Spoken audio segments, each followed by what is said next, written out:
Hello,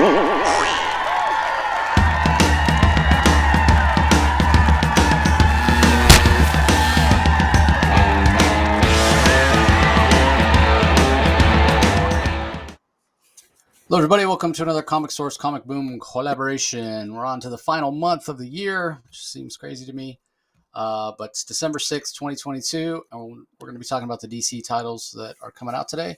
Pretty solid week. Nothing that blew me away. A couple things that I thought were, I don't know, maybe a stretch in terms of believability, but at the same time, it's superheroes, so is any of it believable? Did spend the weekend at Los Angeles Comic Con, which was pretty cool.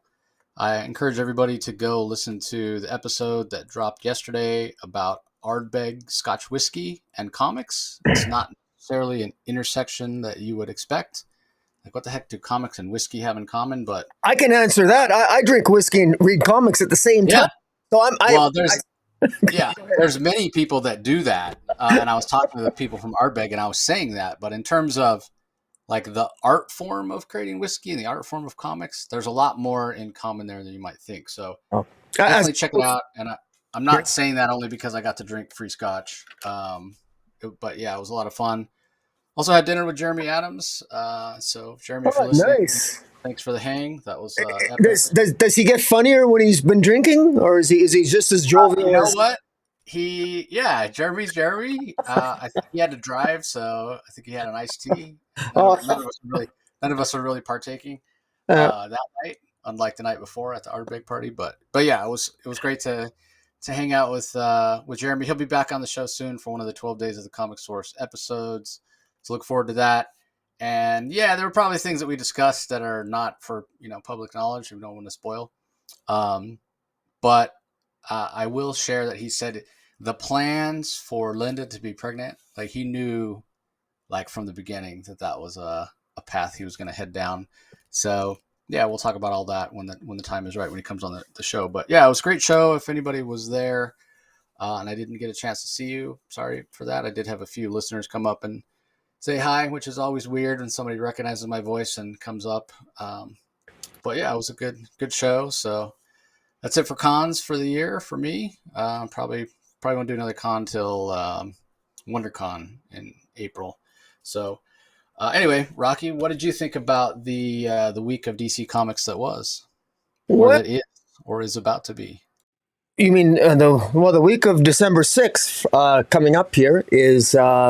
I was disappointed. There's only two that I really I thought were decent. The rest were, I think, very mediocre, to be honest. I'm looking forward to DC in 2023, but I got to say there's some ones that I'm just consistently not. They're not really. They're just very meh to me, and we'll get into it. But fortunately, there's Batman and. Batman, Chip Zdarsky, and Tom King is hitting it out of the park with Gotham City Year 1, Issue 3, I thought. And but beyond that, the rest were sort of meh to me. But I guess we'll talk about it. But I'm curious to hear you. So let's kick it off with Batman 130 from the aforementioned Chip Zdarsky as the writer, Jorge Jimenez on art, Tomeu Morey on colors, Clayton Cowell on letters. This was hinted at, the big event, the big moment in this book. Anybody that knows anything about DC Comics and Batman in particular knows that Batman's not dead. Batman is not dead, but yet that is what they want us to believe. There's no way DC kills Batman. Twice in 1 year?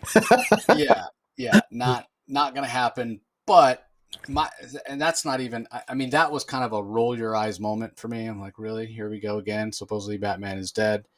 And it might just be part of his plan, right? Like he cannot defeat this fail-safe robot that he built.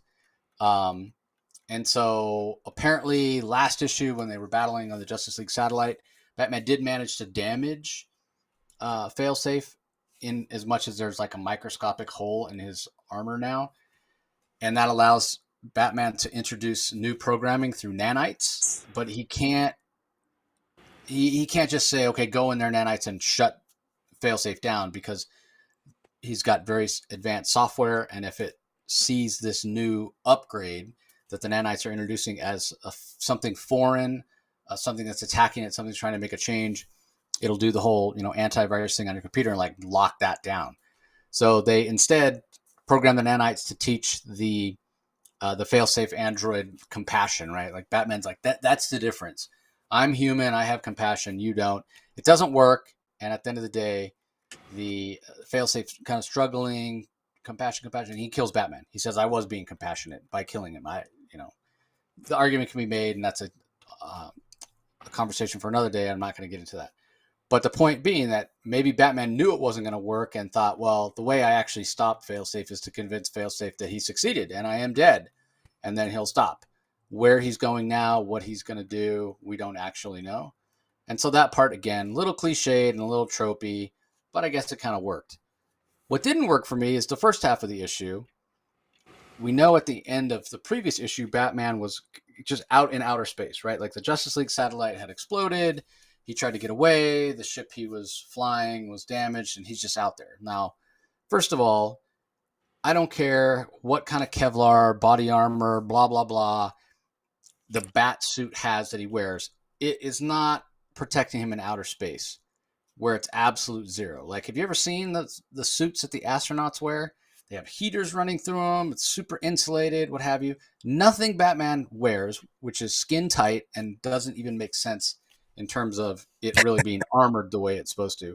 Nothing he's wearing is going to prevent him from the rigors of space, right? And he's got like this just little plexiglass thing. Like, no, it's not. His suit is not airtight either. It was so incredibly far-fetched. And that's just him being alive in space, right? Yeah. He goes to the craft and he gets the oxygen from it, and somehow he patches it into his suit, oxygen, whatever. I'm like, well, this is ridiculous.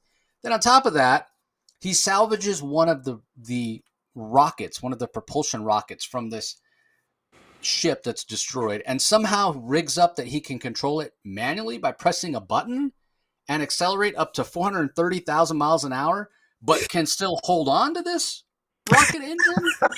Like, the guy does not have superpowers. That's what we're always told, right? Like, the reason Batman is so cool is because he's just one of us. Anybody could do it. His superpower is a big bank account, but yet he's holding on to this rocket. No, that's not a thing. But yet he rides this rocket through the atmosphere, doesn't burn up, Yeah. and manages to land near the Fortress of Solitude, which apparently the Fortress of Solitude is back at the North Pole again. It's not in the Bermuda Triangle. Missed that memo. But yeah, he manages to survive a re-entry trip just wearing his bat suit. Like, this was so stupid and so ridiculous. I almost stopped reading. It was that bad. Yeah. Like, let's assume for the sake of argument, he's got these huge amounts of adrenaline running through him, and he can actually hold on to this rocket going 430,000 miles an hour, and he can breathe, and the bat suit's not going to, expose him to the elements. And, we're making a lot of leaps here, but let's just assume all that.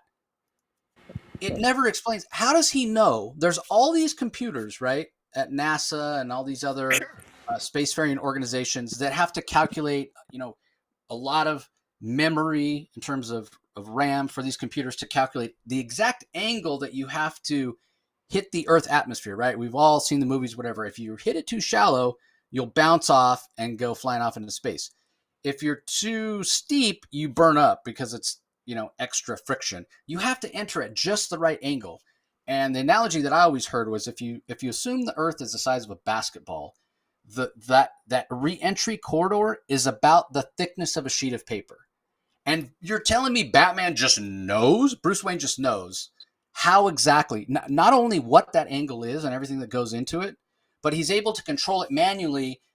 First of all, he knows it, and he can correct by firing his grappling gun and can control it with that precision, and knows what it is and making all these calculations instantaneously in his head. No, man. No. 100,000 times no. This was one of the stupidest things I've ever read in a comic. I don't know. I don't know what to think about this. I hated it from the moment it started happening. First of all, you maybe can survive I think like 30 seconds out in space if he's out in space in his bat suit or whatever. So he needed to get to shelter right away. And when that didn't happen, you just lost me. And then, and I know like you see the oxygen level and the times going on. And that's the other thing, right? This took hours. He had 12 hours worth of oxygen, and that was how long all this was going to take. And he keeps his mental faculties about him and performs this incredibly impossible feat.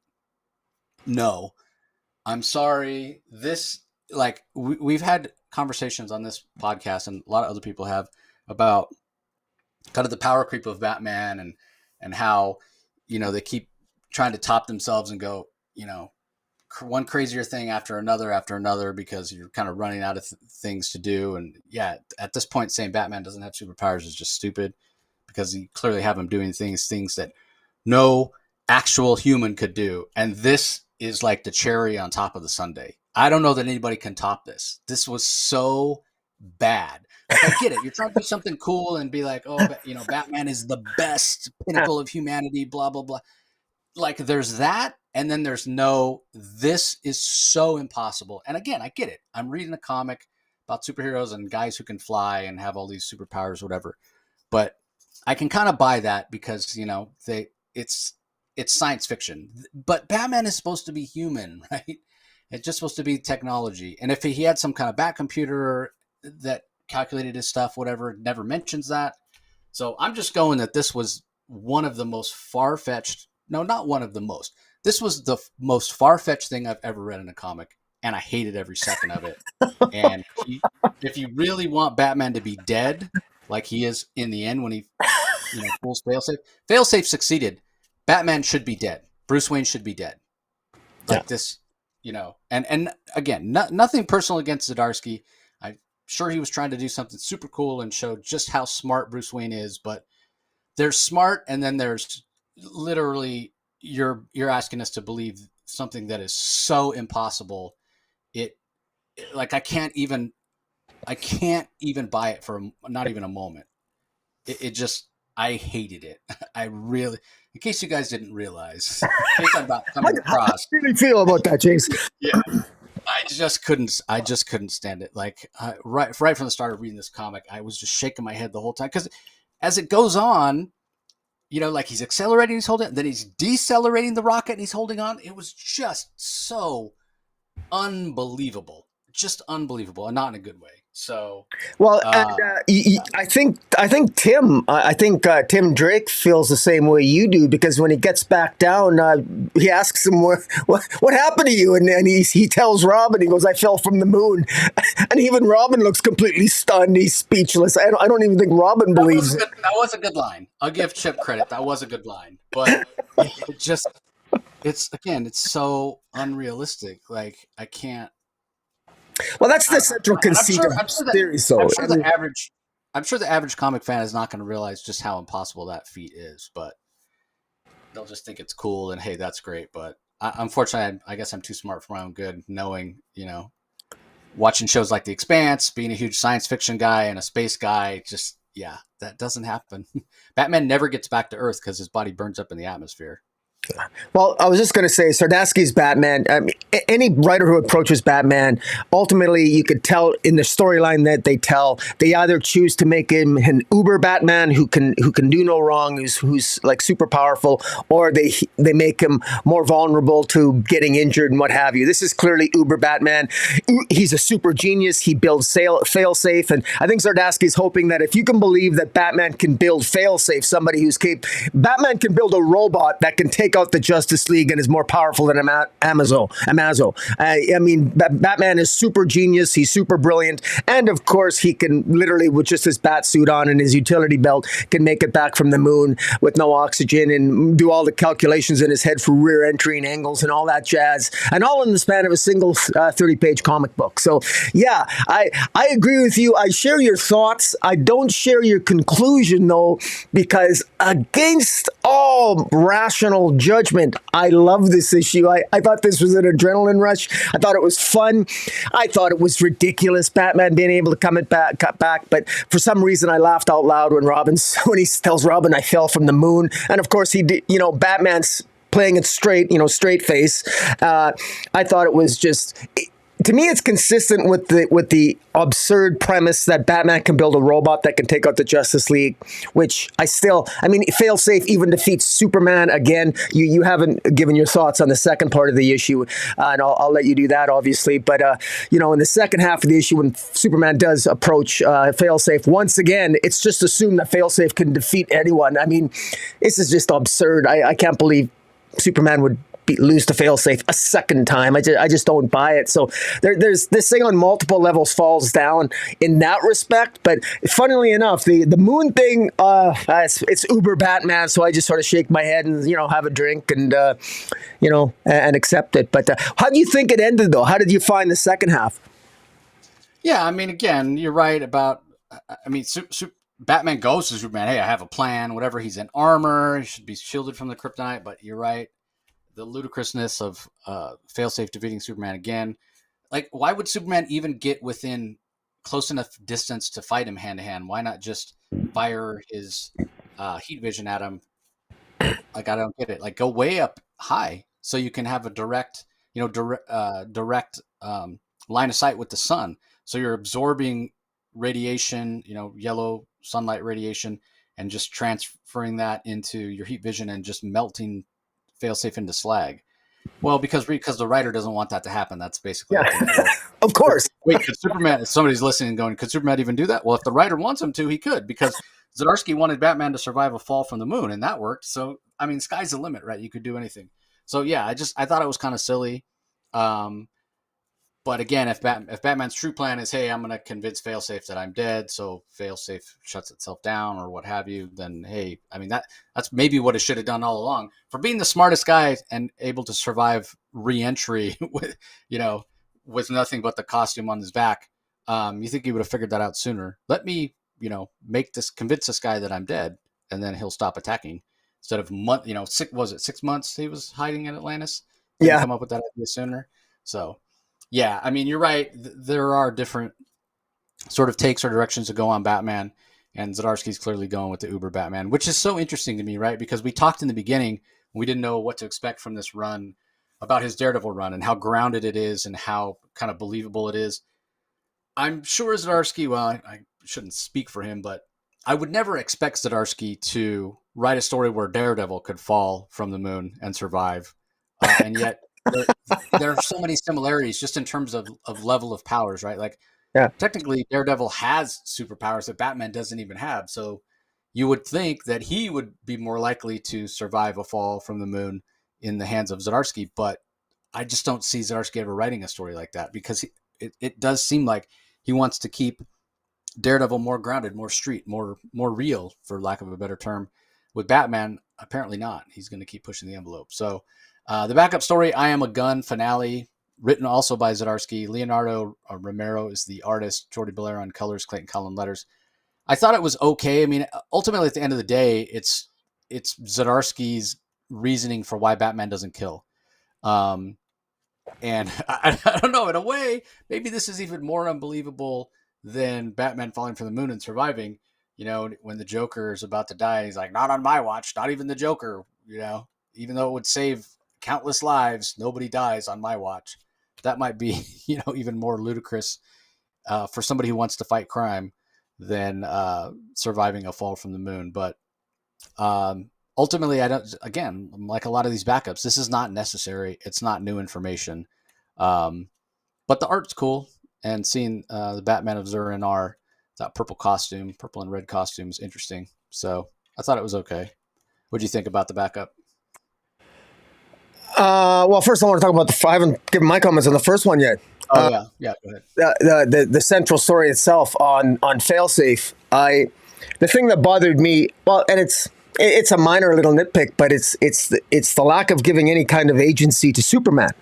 I mean, Superman can think at a million thoughts per second, or he can think at super speed too. At least he can in most iterations.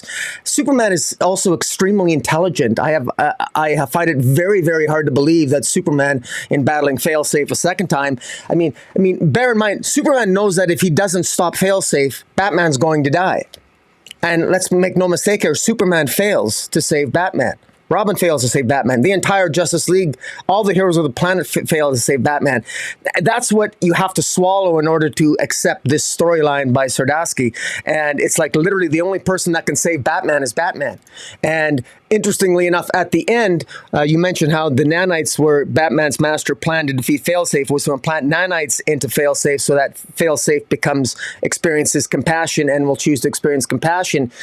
We should point out that at the final scene, it appears that Batman has not been incinerated. He's in fact been teleported because he shows up what appears to be in a back alley somewhere.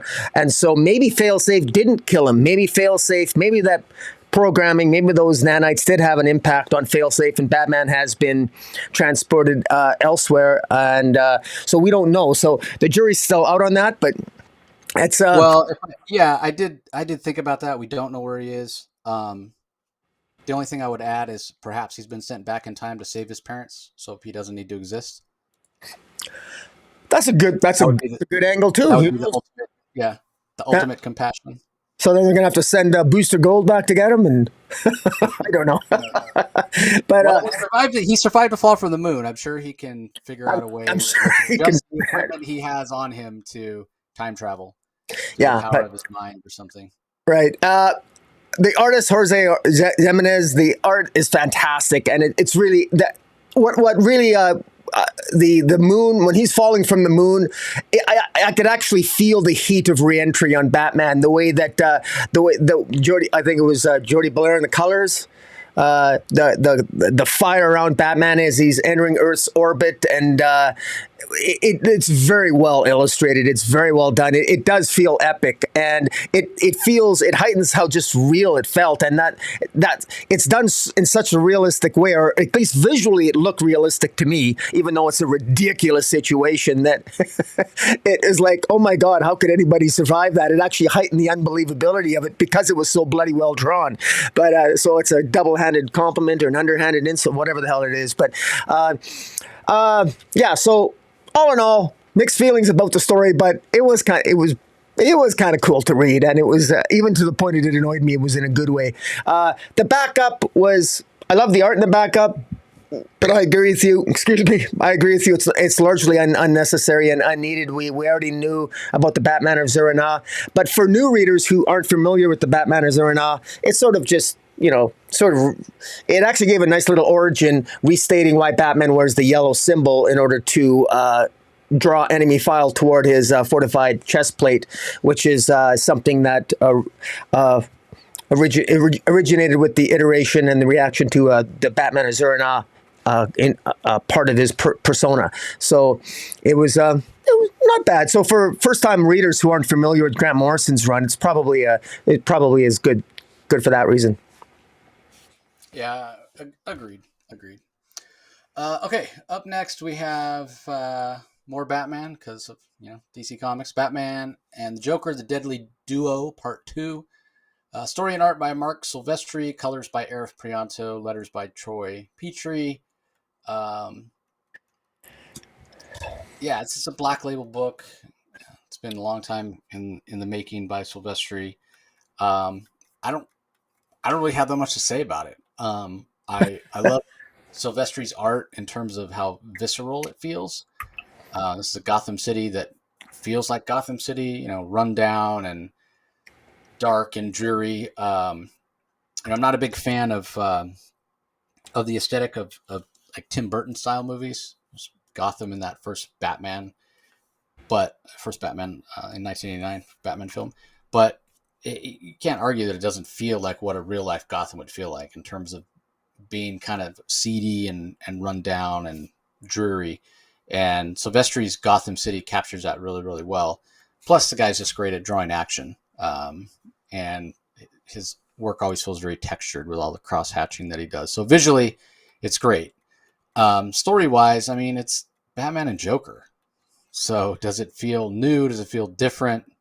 No, it doesn't feel new or different at all. It's Batman and Joker. And God knows we have more than enough Batman and Joker stories. However, I did like the idea that Silvestri puts forth here about some sort of genetic tampering where human DNA, human material has been fused with microfilament and microfibers, and like cutting edge of technology in terms of that sort of thing, and what new species or organism or life form might take from that. So I am curious about that. I really just wish they'd chosen somebody else other than Joker.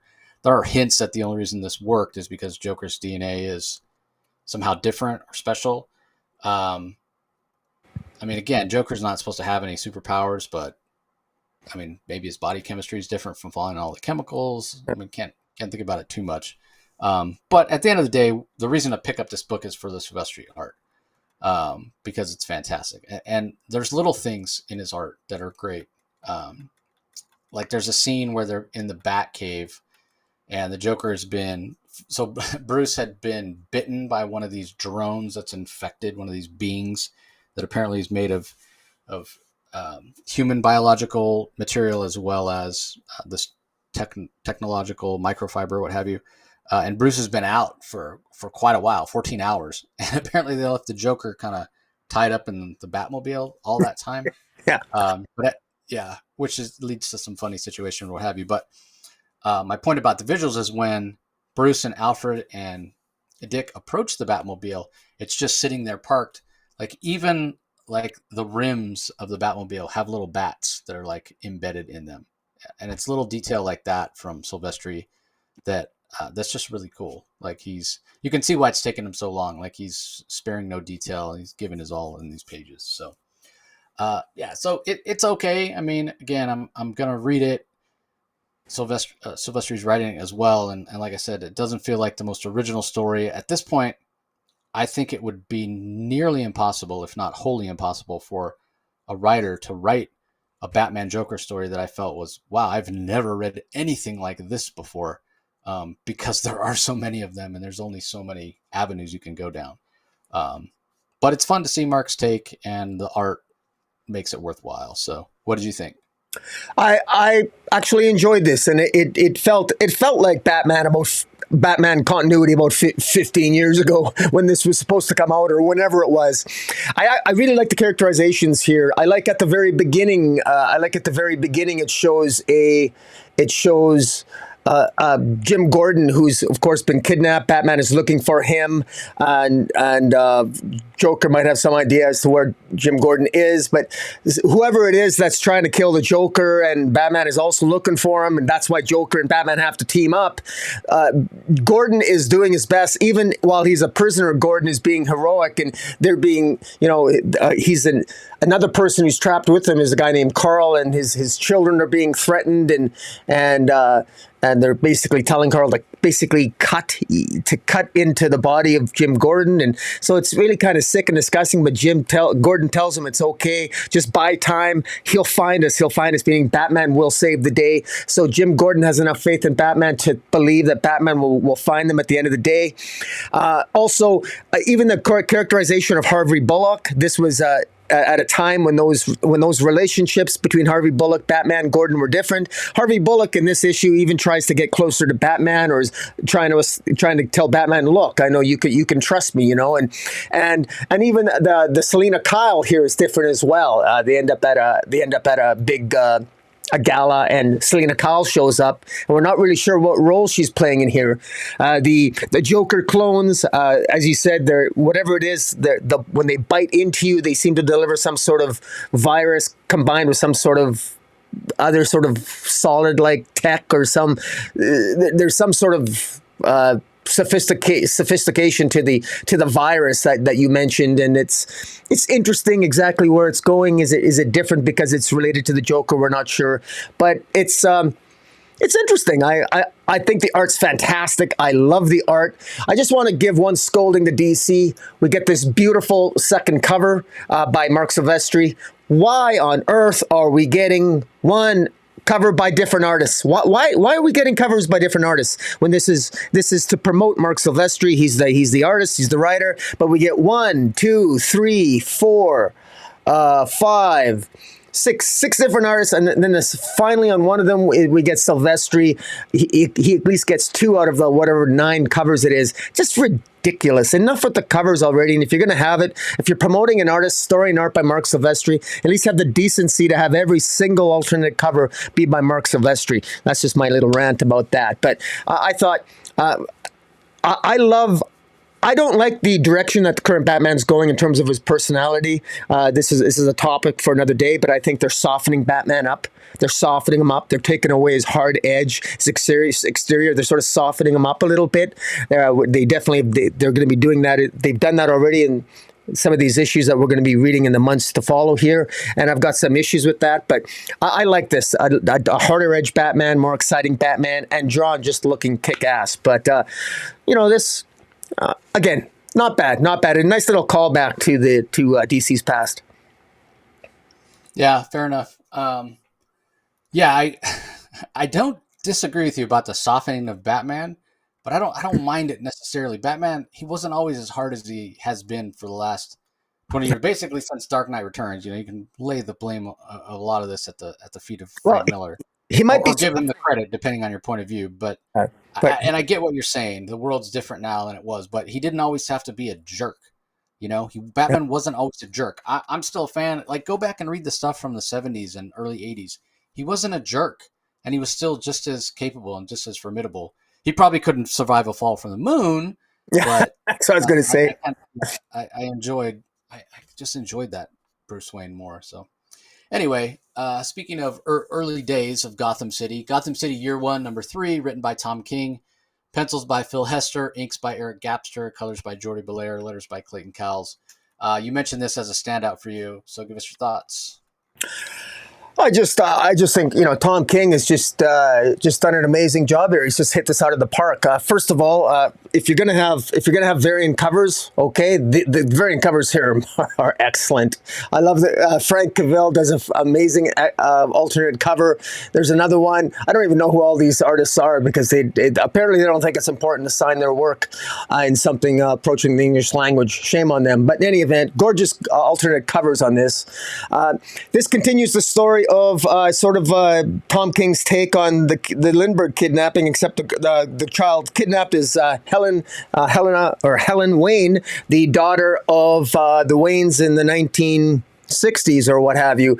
And we know from previous issues or the last issue ended with them with Slam Bradley, the private detective, thinking that maybe they were going to find Helena Wayne, only to find out that it was all a setup. And this mysterious woman that he's been communicating with outside the Waynes basically set him up and took off with the money. And this issue involves Slam Bradley just having a flashback. We get more information on the past of Slam Bradley. And remember that Slam Bradley in this story, in the present day, he is telling Batman the story of Gotham City's past. And he's telling Batman this story of course his grandparents and the kidnapping of Helena Wayne and the story that that even Bruce Wayne likely would not know. And it's a very impactful story, and we get flashbacks into Slam Bradley's life as a police officer, how he got fed up himself with police corruption and police brutality, and it's one of the reasons why he was kicked off the force. And one of his old partners that was there on the day that he got kicked off the force by basically protecting a suspect that they were questioning, ends up being one of the goons that the guards that the Waynes hired. That Slam Bradley is there, and Bruce and pardon me, the Mr. I can't remember the original name of the Waynes here, the parents. It's Celeste Wayne, and I'm not sure. Constance, right? Constance, and what's the husband's name? The Wayne. I can't think of it right now. Yeah. In any event, it's not all that important. But he's all distraught, and he's thinking that his daughter's still alive. And Constance Wayne takes Slam aside and says, "Look, I'm going to hire you privately, and a mother just knows." She says, "A mother just knows. I believe my daughter is dead, but I want you to find her anyway. Finish this. Finish what you start. She gives him $10,000, and Slam said, it's in Slam's character. He would have done it for free. He needs to see this through. He needs to find her, and ultimately he. What I love about this work, where Tom King shines here, is that he shows Slam Bradley being a detective, being an actual detective. And I got to tell you, in early issues of Batman, a lot of the criticisms against Tom King is that sometimes he wasn't always great at actually showing Batman be a detective. But he does a really good job here of showing Slam Bradley being a detective, being very good and putting the pieces together.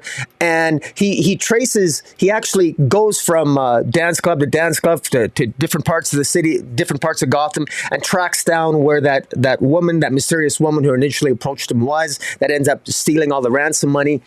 And he locates her, but it's all misdirection. And while he believes he finds her, he believes she's living at a particular address. She's not living at the address, rather someone else is, so she likely set that up.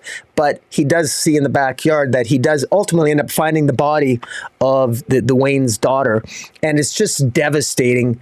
And that's really what leads us into that's how the issue ends.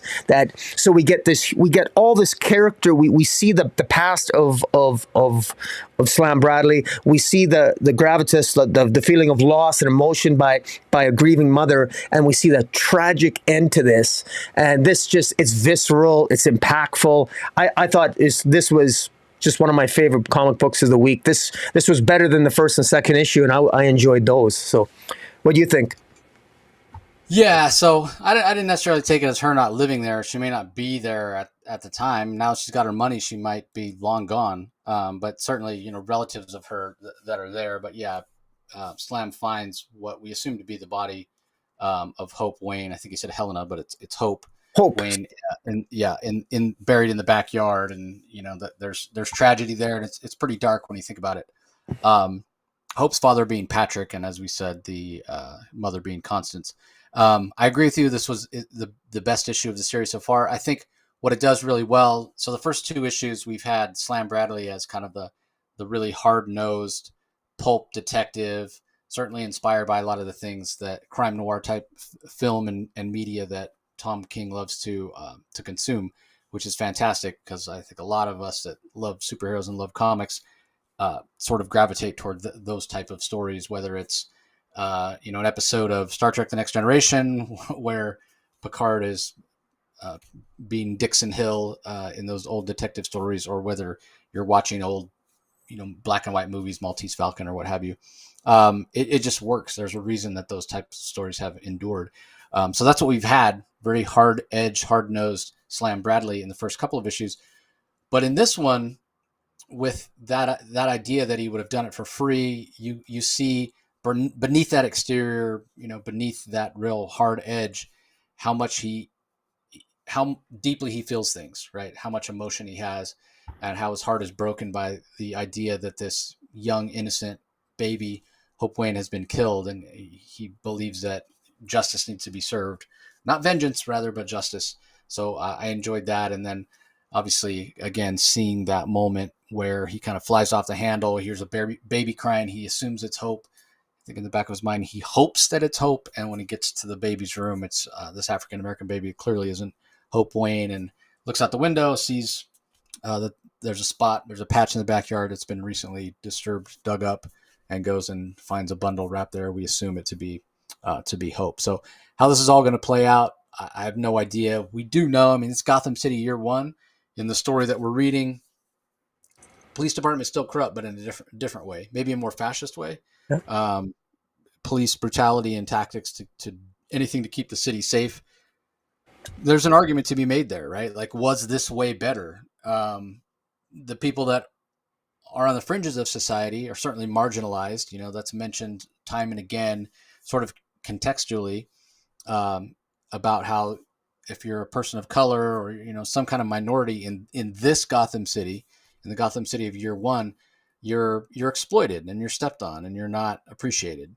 So eventually Gotham's going to swing toward a more equal place, but at the same time, that equality brings with it crime and opportunity for other um, people who don't have the best interests of society at heart. And then obviously the rise of Batman and all those villains. So, you could make the argument. Was it better how it used to be when it was safer? Well, it was safer for the white people and it was more prosperous for the white people. So was that better, or is it better now? I mean, I think probably there can be an argument on both sides. So it's really interesting to think about. And yeah, I agree with you. Tom King's doing a fantastic job in this story. I should point out that there's a scene here that shows the baby in the crib, and it says her name is Helen Wayne, and there she was, Helen Wayne, the princess of Gotham City. So maybe she's called Hope too. Yeah, I don't know. I could have sworn they called her Hope, but maybe it is Helen too. I think they but not Helena, not Huntress. That's right. We know this baby Yeah. was killed. I'm Or maybe that bundle is not the baby, and Slime Bradley's still going to rescue her. I don't know. I guess we'll see. I want to give a shout out to the art here, Phil Hester. This is amazing. I think this is the best art of his career, to be honest. What he's done at the beginning here, showing the flashback in red, black, white, and red, I think just works so well. I think it really helps. With conveying the fact that it's a flashback, and then the present day scenes, I think it really works well. It just works. Like I said, it just really sets the mood. I'm wondering if do you find that the art's improved for you, or is it, because I know that you're not normally a Phil Hester fan, but how do you feel about the art issue? Yeah, I wouldn't say that it's improved, but I did mention this, I think, when we talked about issue 2.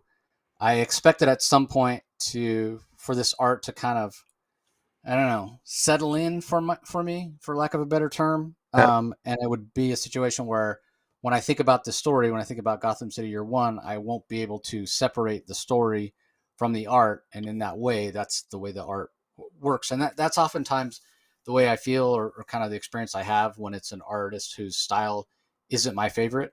It's kind of the same thing with like Riley Rosmo, for example. But to continue that example, it's like if I think about the 12-issue Martian Manhunter series written by Steve Orlando, I can't picture that series without Rosmo art. Like, I just can't imagine anyone else having done it other than Riley Rosmo. And that's kind of how I feel about this Gotham City Year One. I can't imagine anybody else other than Phil Hester. And that happened even with the second issue. Like, it happened that quick. I can't imagine anybody but Hester doing this. So yeah. All right, let's move on. Next up, we have The Joker, The Man Who Stopped Laughing, number 3, from writer Matthew Rosenberg. Carmine Di Giandomenico is the artist. Arif Prianto on colors. Tom Napolitano on letters. And then there's a backup. It's also written by Rosenberg. Art there is by Francesco Francavilla. Letters by Tom Napolitano. So yeah, we're still continuing the story of these two Jokers. Don't know which is the real one. I hope we find out at some point. But what did you think? I thought we were doing Azrael next, so I'm just bringing it up on the screen. But no. For some reason, I didn't have Azrael open for some reason, but we'll do that next. Yeah. Sorry about that. All right. Let me see here. There we go. It's funny. I know that a lot of my friends in the Slack at Weird Science have been really enjoying this. They've been enjoying this two Joker story where one of these, we got this fake imposter Joker going around that used to be a hostage. There was a hostage. This hostage was shot in the head, and he was shot in the head during a hostage, actually shot in the head by the Joker, and then he revives himself, or he gets shot in the head by some of Joker's goons, and then he wakes up and he thinks he is the Joker. And now we're 3 issues into this, and we have this fake Joker going around. One is being attacked by Jason Todd at Gotham Harbor as this story opens up. And then the other Joker is trying to ally himself with the Legion of Doom. And I'm still not sure. I'm still not sure what's going on. And I still don't understand. I don't understand which Joker is real. And I'm not really seeing this. I'm not enjoying this, to be honest with you, as much as some people are. It's kind of intriguing, but I don't. There's something about it I'm missing. I've read this twice, and I just feel like I'm missing something. There has some funny moments. One thing about Rosenberg, he does a good job with some of the humor. At this point, we have a Joker here who actually ends up in the hospital after he gets, he escapes Jason Todd and Harley Quinn, and he throws himself in the river, and he washes up. Basically, he's a couple of guys are ice fishing, and they pull him ashore, and he ends up in the hospital, and in the hospital, a surgeon ends up being, trying to save the Joker and trying to who I believe is the fake Joker, who has a bullet in his head and needs to be fixed up, and that's kind of what this guy does. And meanwhile, the other Joker is with Punchline trying to get in goods with the Legion of Doom, and there's a conversation with Lex Luthor, and Lex, this other Joker's rejected by the Legion of Doom, and he sort of pouts and walks away. And I'm inclined to think this other Joker is the fake one, maybe, but then I'm thinking the other one is. So I'm not sure. I still feel like I'm missing a central part of the narrative. I'll say this about Matthew Rosenberg. I will give him. I suspect that on issue 4, 5, or 6 or whatever, he's going to reveal something that will make all this make more sense to me. And so I'm not writing this story off yet, because it does have its moments, and I actually enjoy Matthew Rosenberg his writing most of the time, and there's something about this story that I do find compelling. I'm really interested now is like, who in the hell is the real Joker here? Why is there two? This one Joker's in really bad shape, and the other one, I'm not, who I think is the real one, seems to be not acting how I would normally associate the Joker to act. There's no way that that the Joker would just walk away from the Legion of Doom and be rejected by the Legion of Doom. I can't see that happening. Something is off here. But I don't. So I don't know. I don't really know exactly where this is going. I don't. So I'm sort of at a loss. But it's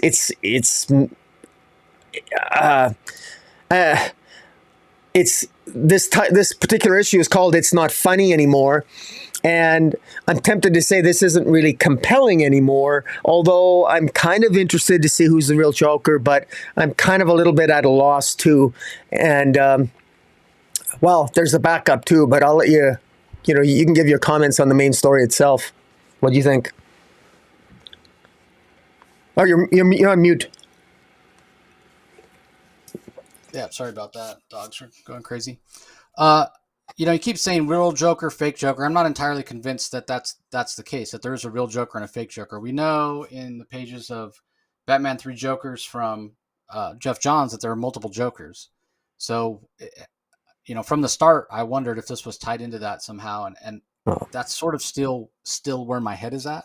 How I think it's all going to play out is we're going to find out. They're for whatever reason, maybe there's a Joker virus, whatever. But again, it just goes to DC editorial and DC as a whole wanting to take a page out of Marvel's book and beat something to death and shove it down our throats until we're absolutely so sick of it. We get so much Batman, we get so much Joker. It's enough to have one Joker. It's enough to tell a Joker story like once every couple of years. That is more than enough, because you know what? We got 50, 60, 75 years of Joker stories to go back and look through if you want more. Because even fans that are, love the Joker, they probably haven't read every single Joker story from the past. So putting out constant Joker content is just not needed in my mind. But this is just a manifestation of that. Multiple Jokers. It's interesting enough. The one Joker that we see most centrally here, the one that was attempted to be killed by the more in control Joker, if you will, the more manic former hostage Joker. I don't know. In a lot of ways, he seems to be that side of the Joker that we've had most recently, where the insanity is real close to the surface. The other Joker, the crime lord version of the Joker, seems to be a little more evil in a way of manipulating things and kind of Machiavellian and working behind the scenes for power, for influence, that sort of thing. Maybe a Joker that's more reminiscent of the Joker we had before the Killing Joke.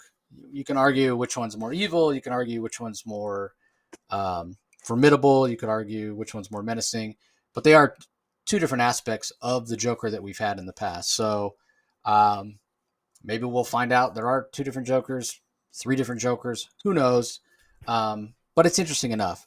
The Carmine Di Giandomenico art, again, he's an artist whose style is, in my mind, best suited for the Flash, and he did have a long run on the Flash with Joshua Williamson, and that goes to just how kinetic and kind of loose his style is.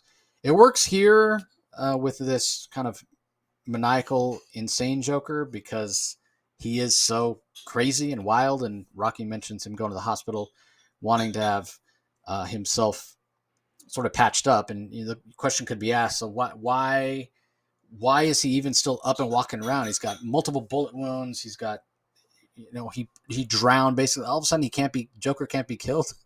Like, he washes up on shore. The bums that find him think he's dead. Look at the color of his skin. He's probably been in the water for days. And then, he kind of wakes up. He's got a bullet hole in his head. He has a doctor dig around with forceps in his brain and pull out the bullet.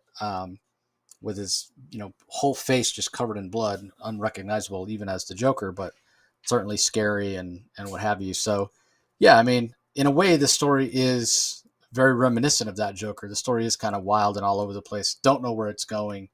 And I'm kind of a little of two minds about it. There's part of me that is like, God, another Joker story. I really don't want to read another Joker story. But, credit to Rosenberg that there's enough mystery here that I'm curious. Like, is it two different Jokers? Is it somebody who just believes he's the Joker? Like who knows? I do want to know the answer to that question. So from that aspect, I'm curious. So we'll see. We'll see how it all plays out. There's a backup in this as well, right? Yes, it has Big Barda in it. Big Barda. Yeah, Big Barda. That's right. But Doctor, I Am the Joker. Story by Matthew Rosenberg, art by Francesco Francavilla, letters by Tom Napolitano. These backups with Francavilla art, which is very much kind of a throwback to the 50s. Personally, I'm not enjoying them. They're completely ludicrous, which does lean into who the Joker is as a character. But they're not working for me. I just don't like the Joker enough to really enjoy them. They're kind of dumb, to be honest. Like in this one, the Joker gets run over by a train and his body's literally cut in two, and yet he doesn't die. So maybe leaning into that idea that the Joker can't be killed based on whatever chemicals run through his body. I suppose not that different than the original Night of the Living Dead, right? Like the zombies. It was because of these chemicals. But yeah, Professor Pig shows up. They take this half of Joker's body. They forget his two stooges, if you will, sidekicks, Gaggy and this gorilla guy, and they forget to bring his legs along with them, take him to the hospital. Hey, fix him. And obviously, people from the hospital go running because Joker. This is how is this person still alive? They're missing the entire bottom half of his body. And the only doctor they can get to show up is Professor Pig. And Professor Pig, I assume he kills Jackanapes, the gorilla character, because he uses Jackanapes'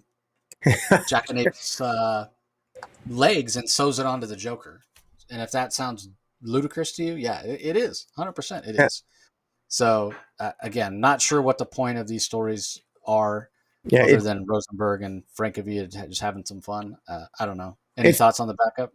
Yeah, it feels like a cross between Creepshow and the Joker. It's like, these are like one-shot horror stories that Francavilla has been doing, although they're not always horror. The Power Girl one was just sort of like a Joker crazy love story, but ended abruptly, didn't really have a point. And this one doesn't really either, but it feels like I've been reviewing the Creepshow comics lately, and the Creepshow just have like 5 to 8 or 10 page stories that are just sort of like horror stories that try to have some kind of point, but often don't always have a theme, and this sort of reminds me of that. This is just like a horror element where the Joker ends up with, gets sawed in half, but he's still alive, and the pig, sews him onto a gorilla body, and then it just ends. It literally ends. It's not going to be continued. That's what it feels like to me. It feels like a cross between the Joker and Creepshow.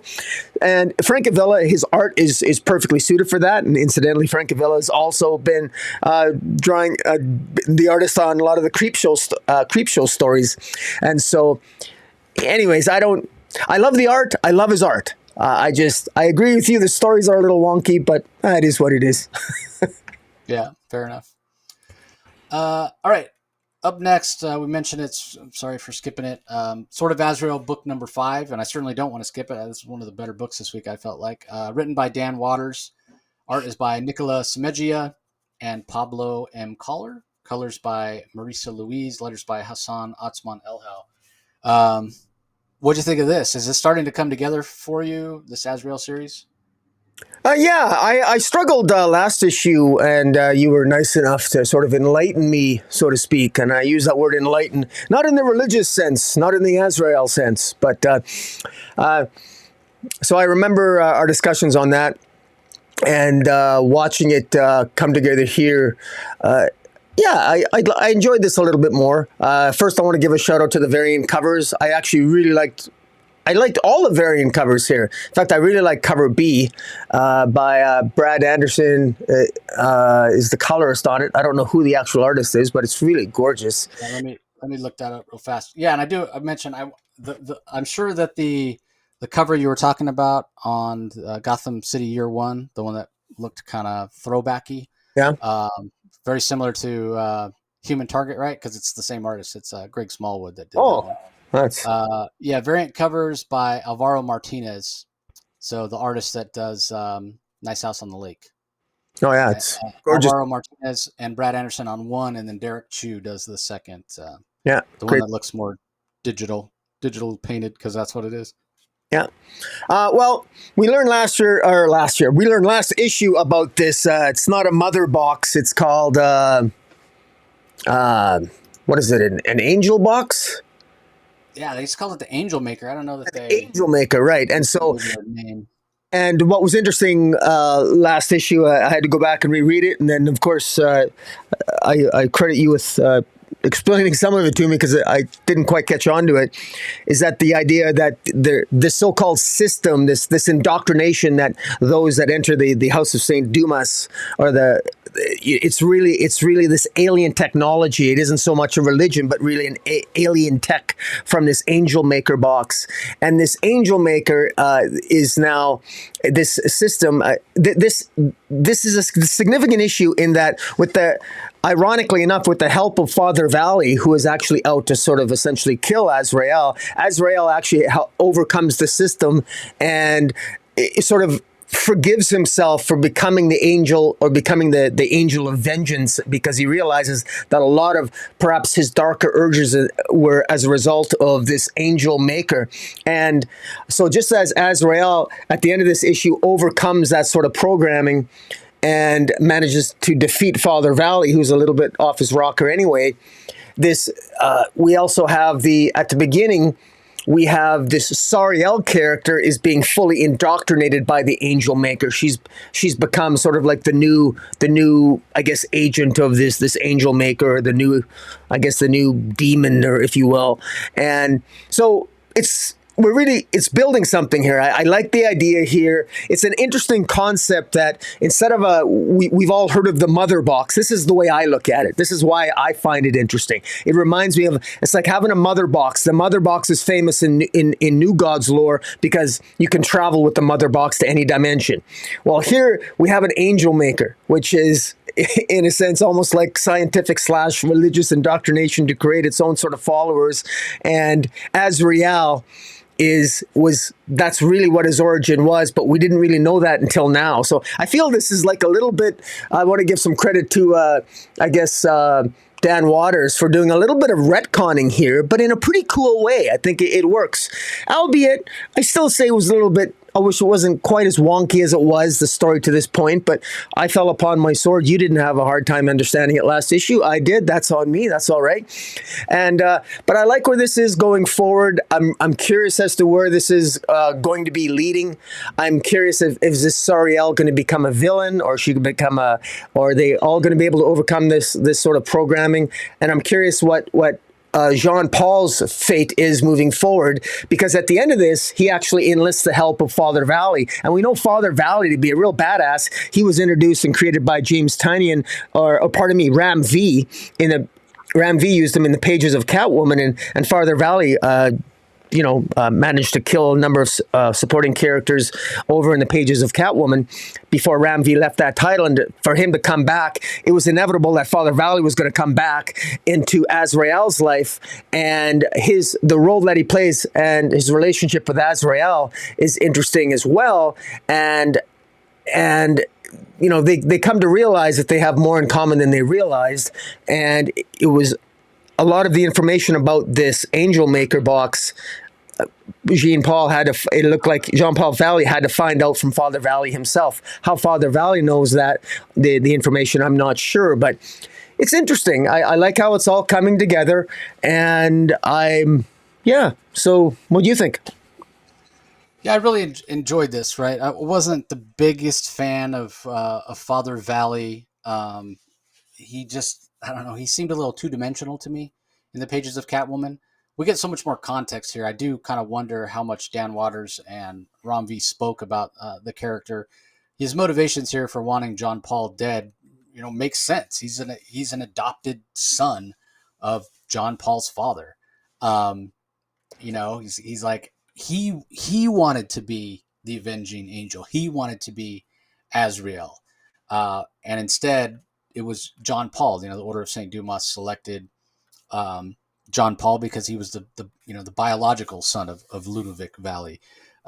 So Father Valley's, his surname's not actually Valley at all. He doesn't know who he truly is, and to see Jean Paul turn his back on the system, to turn his back on being Azrael, to separate himself from that drives Father Valley crazy. Like, John Paul is not only is he not appreciating what Father Valley sort of craved and in a way is still envious of, he's submerging it. He's disowning it. It's one thing to not appreciate it and still use it. He's not even using it. He's ignoring it. He's actively trying to stop himself from being Azrael. So that's something that Father Valley just can't reconcile that, and he wants John Paul dead. So their confrontation here, it adds a lot of context for these characters. Again, it adds depth to Father Valley, makes him a more interesting character. And I also like kind of the epiphany that John Paul, as you mentioned, had here, where he realizes, all along I've been trying to stop being who I am, and who I am is Azrael. This avenging angel. I've always in my mind kept them separated. Like, that's a different part, a different personality, a different being. But no, it's actually, I have been him all along. And so again, I find myself really enjoying what Dan Waters is bringing to the mythos of Azrael. This idea of the angel maker, rather than being some true religious thing, and the religion is just an excuse, like it's been throughout history, human history, in so many times, an excuse to wage war, an excuse to subjugate, an excuse to exploit others in the name of whatever belief you have. But at the end of the day, it's something that's much more, in a way, pedestrian than that, less spiritual.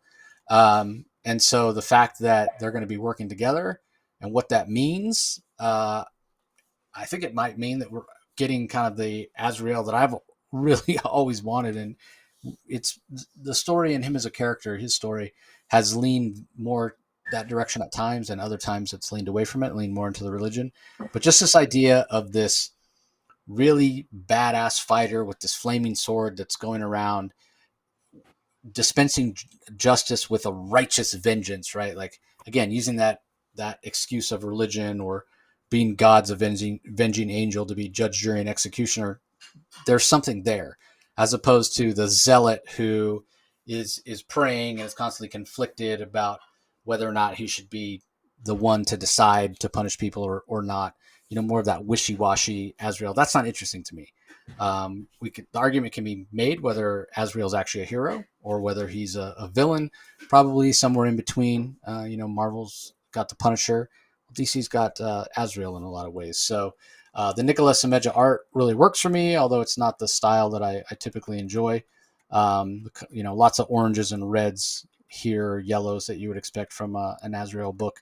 It certainly feels like, although there's only one issue left, there's a lot more of the story than can fit in one issue. So I guess we'll see.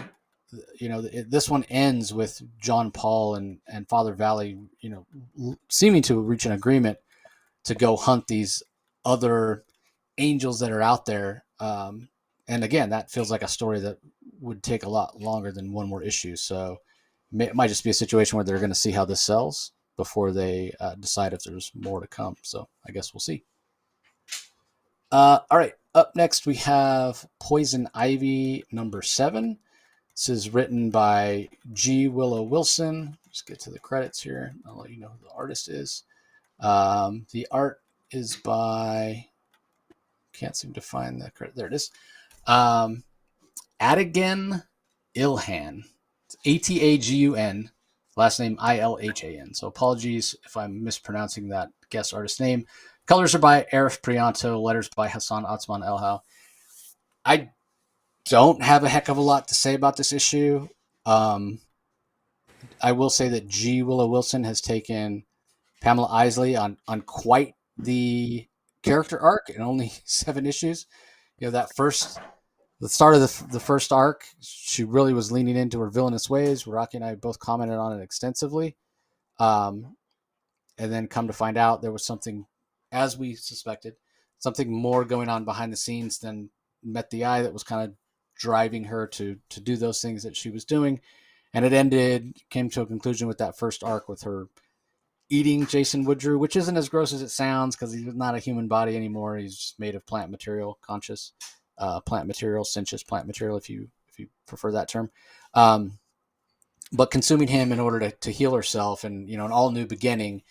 And with the second arc, we see her leaning back into the whole idea of being an eco-terrorist. I don't necessarily like that word. I suppose it fits in terms of the tactics she's using, but really she's going to be out there in the world stopping companies and individuals who are doing things that harm the environment. And that's what we see in this particular issue, where she gets a job working for this fracking company, Future Gas it's called, and she gets a job with them by passing herself off as a landscaper. That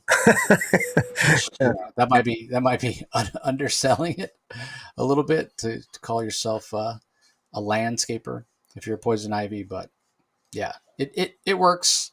It doesn't take her long to realize that these people are poisoning the environment, and she's going to take matters into her own hands to stop it from going wrong. So, what are your thoughts? Well, one of the things that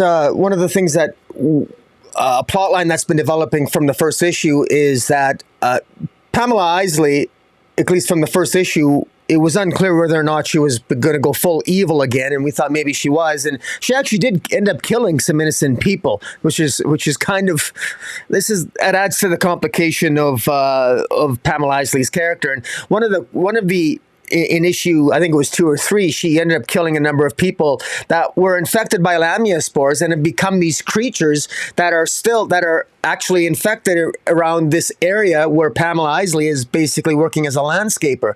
And what I like what J. Willow Wilson is doing here is that she's making the so-called corporate guru, the corporate villain that you normally think of as being evil and always hateful of the environment and everything else. Here we have a corporate, the head of Future Gas is this woman by the name of Miss Crawley, who is in fact, she's actually there to... this Miss Crawley is actually there. She became the head of corporate of Future Gas to essentially try to make them more environmentally friendly. She's trying, just like some corporations, some gas companies do, much to the cynicism of certain environmentalists. There are gas companies that do their best to try to preserve the environment or to minimize their impact on the environment, et cetera, et cetera. And on the surface, that appears to be what this Miss Crawley is doing.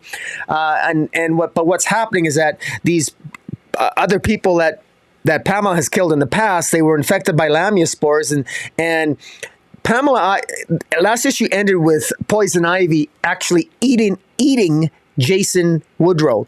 She basically ingested him, and she thought that was the end of the Lamia spore threat, but it's not. So the threat of the Lamia spores are still prevalent, and they're prevalent here in this area where Pamela is working, and this Miss Crawley ends up spraying something. This Miss Crawley used to be an assistant with Jason Woodrow and didn't like what happened to Jason Woodrow back in the day because back in the university days, Poison Ivy, Pamela Isley, and Jason Woodrow worked together. And this Miss Crawley used to be a student of Jason Woodrow's, and she's got some sort of chemical that she sprays on Pamela, which sort of, I don't know, incapacitates her and makes her become frozen and turn into this crazy flowery plant-like hybrid. And so she's essentially at the mercy of this Miss Crawley, and that's how the issue ends. So I actually like this. Because it shows consequences for Pamela Isley's actions. Pamela, all the people that she's killed have come back to haunt her. The Lamia spores. Pamela Isley has had a negative impact on the environment. That's what I find ironic. Poison Ivy is about preserving the environment, even wiping out mankind, and yet she is mankind's own worst. She is humanity's own worst enemy. She's her own worst enemy in many ways. So she tries to protect the environment and ends up doing more harm than good, which is sort of an interesting, ironic take. And I'm glad J. Willow Wilson is going there and making an antagonist here that is a little bit more, perhaps more complicated than just your simple corporate villain. So overall, I thought this was well done. Yeah, I could do with a little bit less. It almost feels like body horror with Pamela being turned into having these spores grow on her body every third issue. Yeah. And if it's going to be, hey, here's 2 issues with her going up against this corporation. Here's 2 issues with her going up against that corporation. I guess the thing I wonder, based on what we've had from the series so far, what's DC's end game? And again, maybe I'm giving DC too much credit, DC editorial too much credit, that they have a plan for where Poison Ivy should end up. Like, I think a lot of Poison Ivy fans and Harley fans don't really care one way or the other. They just want Harley and Ivy to be together, which, hey, valid if that's what you're a fan of. But do they have an idea of where they want Poison Ivy to be at the end of this? I guess we'll have to wait and see. Yeah. Okay, up next we have an anthology that ties into Dark Crisis. It's Dark Crisis Warzone. And DC did not give a credits page, at least not in the digital copy that we got. So I'm going to flip through real fast. The first story that we have in here is written by Jeremy Adams, pencils by Fernando Passarin, inks by Matt Ryan, and colors by Matt Herms, with letters by Troy Petrie, and it's called On Time. And then secondly, we have, and that's I would say a Flash story, but it's more a Linda West and Iris Allen story. And then secondly, we have a Spectre story, or Jim Corrigan story, called Just When I Thought I Was Out. That's scripted by Frank Thierry, pencils and inks by Serge Acuna, colors by Matt Herms, and letters by Troy Petrie. And I would be all in on a Spectre series by Frank Thierry. He's not somebody I would have thought of as somebody to write Spectre, but man, he did a great job on that issue or that story. Next, we have, I guess it's an Amazonian story from Stephanie Williams, pencils and inks by Caitlin Yarsky, colors by Peter Pantazis, and letters by Troy Petrie. Then a Green Lantern story that has Hal and Guy Gardner and Joe Mullen, as well as other unnamed Green Lanterns. And that one is written by Matthew Rosenberg with art by George Kamambatis, colors by Matt Herms, and letters by Troy Petrie. Up next, we have I guess it's a Red Canary story. It comes right out of the Dark Crisis to Dark Army one-shot. We saw them at the end of that end of that issue teleport to the main battle, and that's where it's picked up with Red Canary meeting Black Canary. And this one is written by Delilah S. Dawson, pencils and inks by Tom Derenick, and colors by Matt Herms with letters by Troy Petrie. I thought that the Birds of a Feather, this Red Canary story where she gets to meet Black Canary, was sort of fun, but at the same time, like the dialogue and the kind of the overall feel that everybody has or presents in the story, where they're, oh, it's nice to meet you, and there's no sense of like menace. You know what I mean? Like in Dark Crisis, they're fighting for their very existence, the existence of the entire multiverse, and yet it's almost like they're out like on a walk and just happy to see each other. And I don't know. I don't think the sense of doom or sense of danger is really there. So I was kind of that felt a little off to me. The Green Lantern story from Rosenberg I thought was fine, although the art wasn't my favorite from Combatus. It felt very flat. And the Amazonian story, it felt very much like a lot of the Amazonian stories we've been getting lately, where it just wasn't interesting. It wasn't bad, but it just wasn't interesting. I mentioned the Spectre story. I really loved it, with Jim Corrigan showing his heroism. At this point, when the story starts, he's been separated from the Spectre, as we've seen in DC continuity recently. But his willingness to kind of throw himself into the middle of the battle, despite not being not having access to the powers of the Spectre, and then kind of rejoining, was kind of interesting to me. And it does say end ? So it does give me hope that we're going to get more of this. Because he even says, the fight between me and the Spectre, I got a funny feeling this one's only just begun.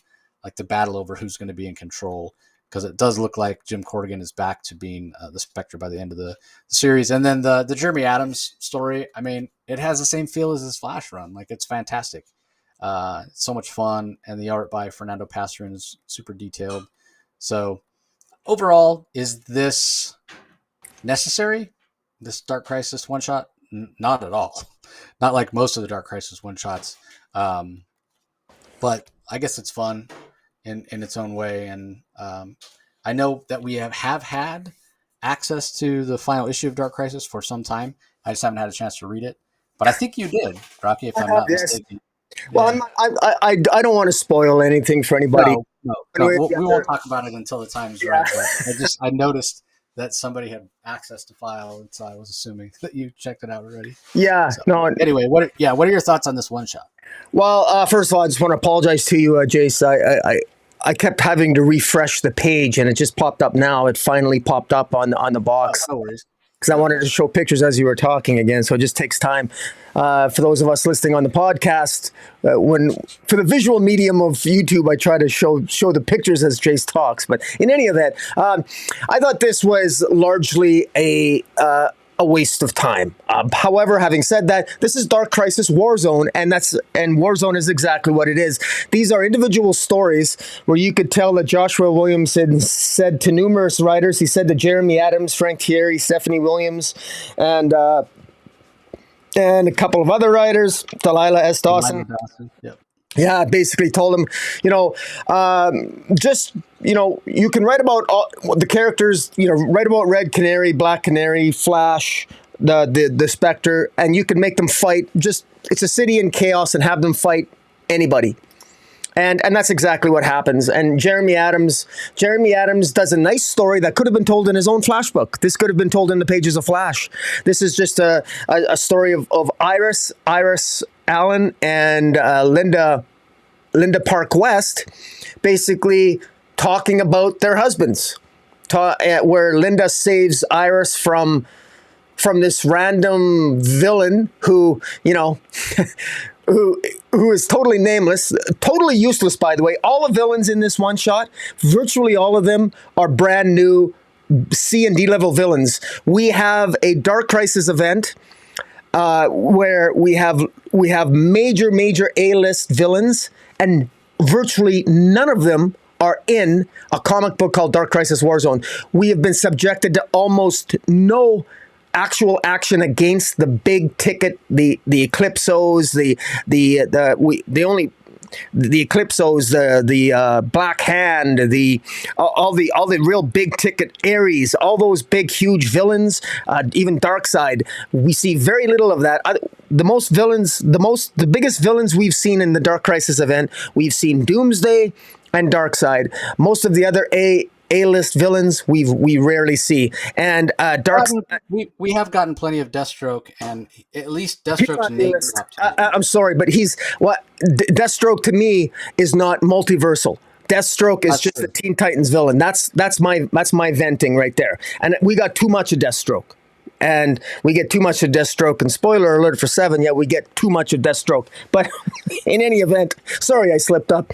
But this, let's start at the beginning. This Jeremy Adams story with Fernando Pasarin on the art, it's really good. It's fun, it's entertaining. But it is largely unnecessary. But it's fun. But it just shows them fighting. It literally is just fighting. They have a conversation. They talk about their husbands. And they talk about they really have to beat up the bad guys now and go fight in the Dark Crisis. The second story is with Jim Corrigan. Jim Corrigan is normally associated with the Spectre. The Spectre Jim Corrigan hasn't been part of the Spectre or molded or part of the Spectre, melded with the Spectre for a very long time.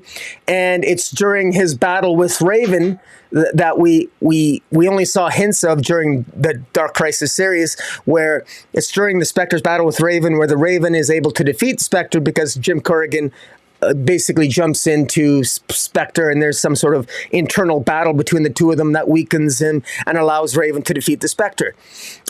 Some of the commentary is off. You can tell that Williamson didn't do a very good job. You could tell these writers didn't really know what was going on with Dark Crisis because there's inconsistencies in the dialogue in terms of what they think is actually happening, and that really shines through, I think, with the Spectre Raven thing in terms of what's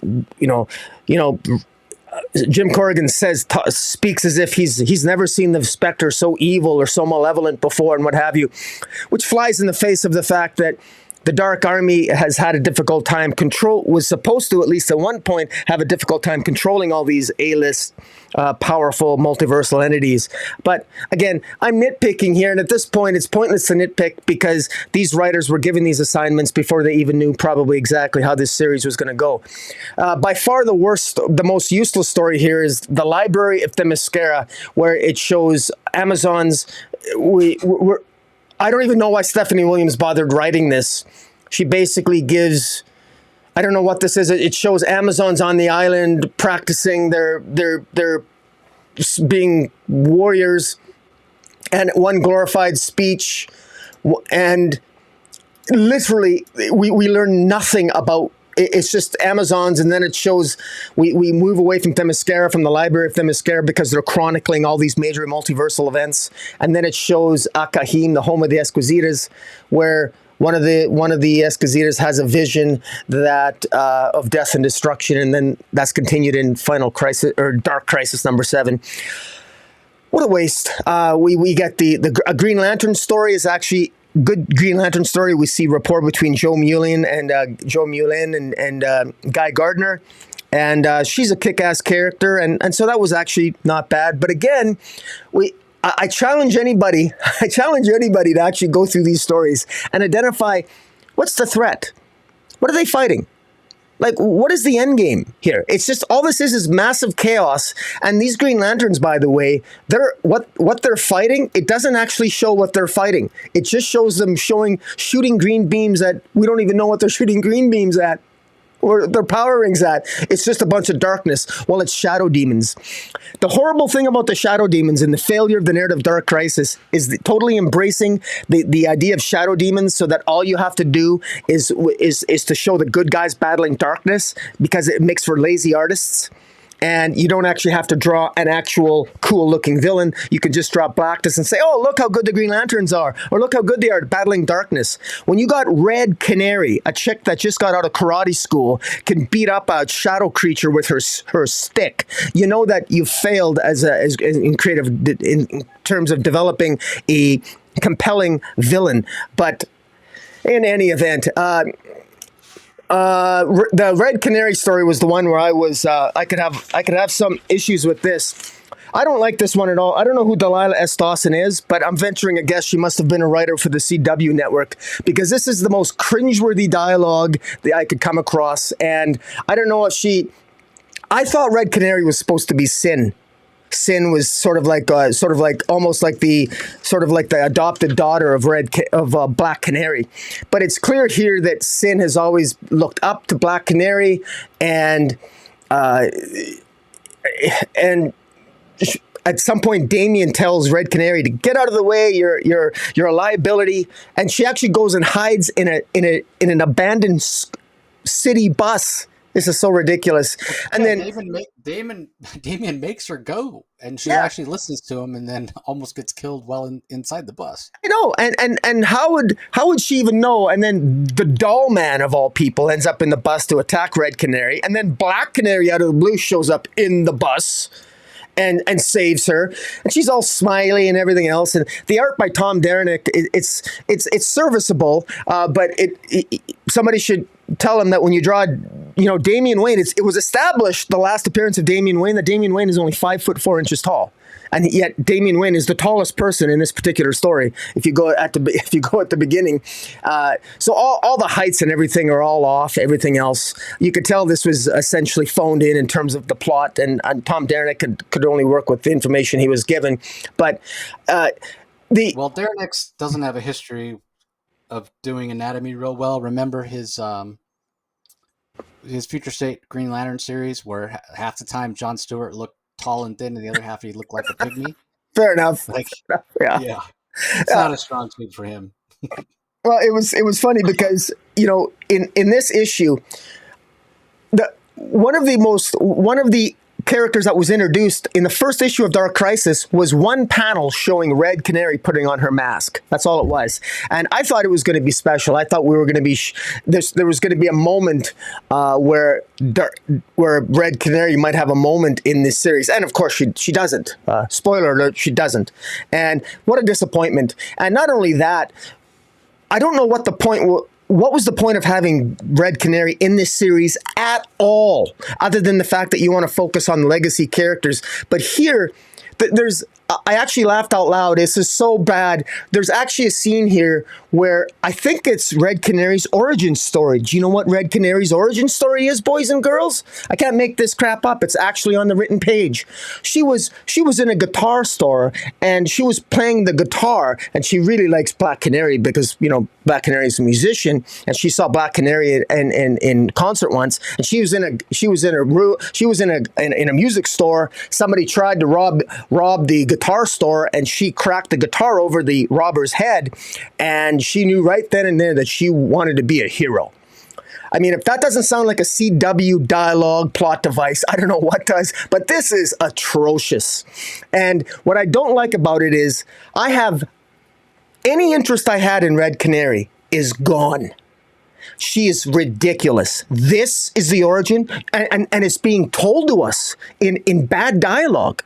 Why not have a separate series where you could actually show the origin, even have a flashback? I would rather have had 8 pages of a flashback of Red Canary almost being killed and having a flashback as to how she got there and how she got pulled in. But instead we get this cringeworthy dialogue between Black Canary and Red Canary, and Black Canary doesn't even recognize her. And if Black Canary doesn't recognize Sin, it makes me wonder, is this even Sin, or is this a different character? Because I want this to be Sin, but now I don't want it to be Sin because it's such a badly written character. But sorry for my rant, but man, this was just such a disappointment. Such a disappointment. This is by far, for me, this was the worst comic of the week, is this Dark Crisis. I was so disappointed in it. Complete waste of paper as far as I was concerned. So I don't put any blame whatsoever on these creators. I think the blame lies with the event in and of itself. The event is just so bad and so pointless. Yeah. And again, we'll probably talk about it more when it comes time to talk about issue number 7. But I go back to how excited you were first issue or two. And now I'm sitting here thinking, as we have only one issue of Dark Crisis to go, is Dark Crisis going to be better, worse, or as bad as Future State? Like, what's the answer there? Is it worse? Is it better? But yeah, that's a debate to be had at a later time. Yeah. All right, last book we're going to talk about in detail: Monkey Prince #9, written by Jean Luen Yang. Bernard Chang is the artist. Marcelo Mayalo on colors. Janice Ching on letters. We left Amnesty Bay at the end of last issue. We're told we were going to Metropolis, and we're dropped right into the middle of Metropolis. And Marcus's parents have gotten, where are you, if you're a mad scientist, where are you going to get a job at in Metropolis? Well, of course, you're going to work at LexCorp. And sure enough, they are. Things go sideways. Marcus's mom gets injured very badly, and they have to go see Marcus's grandfather, who he's never met before, his mom's father, basically. And when he finds out that she's hurt, he kind of takes it out on his dad with old man strength. So clearly, there's more to Marcus's grandfather than meets the eye. He seems to be a bit of a mad scientist himself. Meanwhile, Supergirl is investigating at LexCorp, where all this stuff went down with this Red Bull villain. And who shows up but classic Superman villain, Ultra Humanite.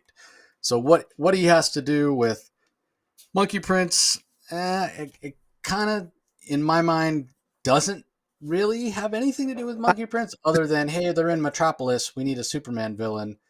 Let's not lean into the trope of using Lex. So I did appreciate that. Let's use somebody else. So they chose Ultra Humanite, which makes sense. I also appreciated that, when they said, okay, we're going to Metropolis, right away you would assume, all right, well, that means it's going to be a Monkey Prince Superman team up. Instead, it's Supergirl, which, again, I appreciated because it's not the same old thing. And then at the end, we're teased with next month a Lazarus Planet event, because we know Monkey Prince is going to play a pretty big role in that. So we'll see how that all plays out.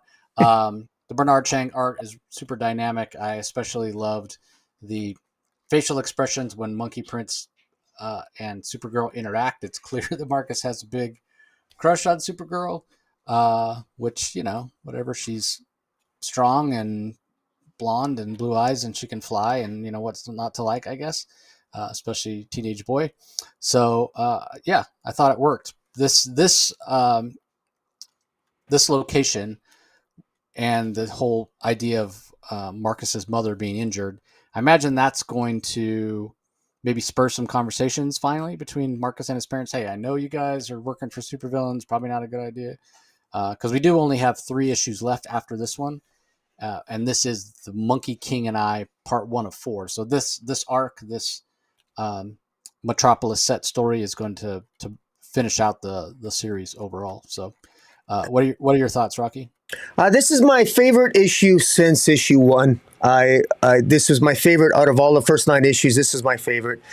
I feel like it's all starting to come together now. This was just a great issue. I love the fact that they're in Metropolis. I love the fact that Marcus's parents, finally there's a consequence, because you can't work for DC supervillain after DC supervillain after DC supervillain and continuously avoid some kind of injury, not in the DC universe. And certainly it was not good to see that Marcus's mother her neck was snapped. She's still alive. They necessitated going to Marcus's grandfather, who apparently has some abilities himself, seems to be sort of a mad scientist in his own right. And actually he seems to have some mind control over the Ultra Humanite. Seems to be, I think, mind controlled by Marcus's father. I think that's what he's mind controlling this person that's purporting to be the Ultra Humanite. At least that's the impression I got, which is kind of cool. I love the interaction between Supergirl and Monkey Prince. I love when she hits Monkey Prince. He called her, "Don't worry your pretty little blonde head," and of course she took offense to that. And and he's just sort of love struck, but she won't have any of that. So she gave him a good hit across the face. That's what courtship is like in the 21st century, gentlemen. Never call a woman beautiful in a sarcastic manner. You'll get hit.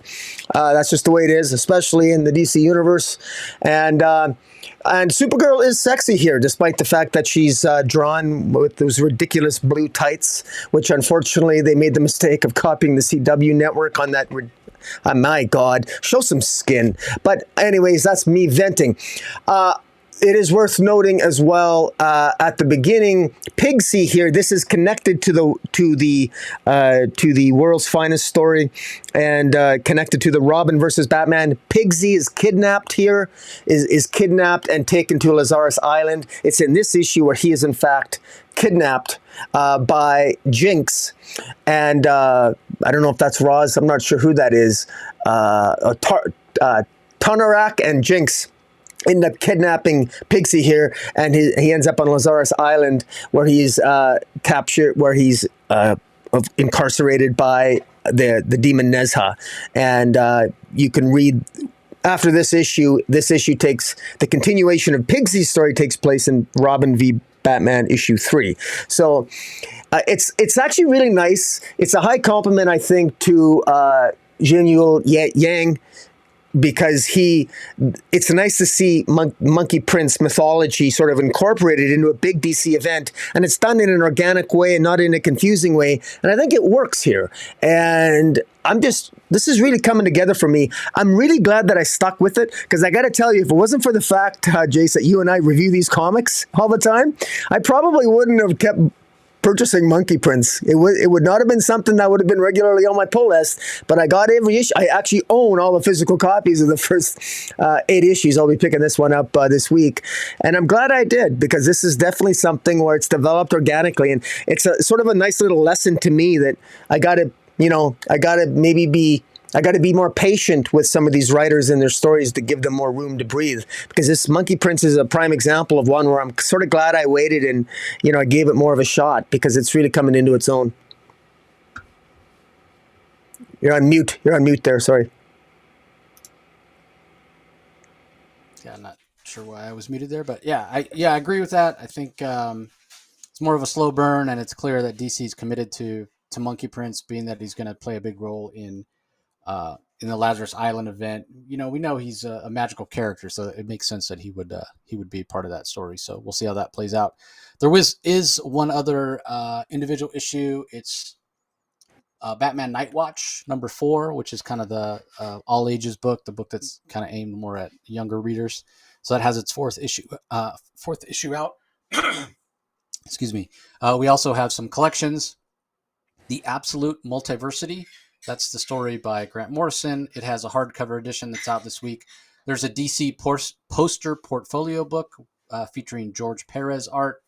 Joker's Asylum has a trade paperback collecting all the Joker's Asylum one-shots. If you're not familiar with that, I think it was back in the late 90s, maybe early 2000s. And it's the Joker.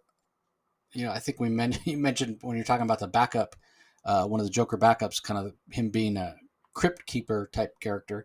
Well, he definitely is in Joker's Asylum. So there's all these one-shots telling stories of other Batman villains, and the Joker's the narrator. Like, oh, let me tell you about Two-Face, and then he tells a Two-Face story. So again, if you're curious, if you're a Joker fan or Batman Rogues villain fan, you may want to check that out.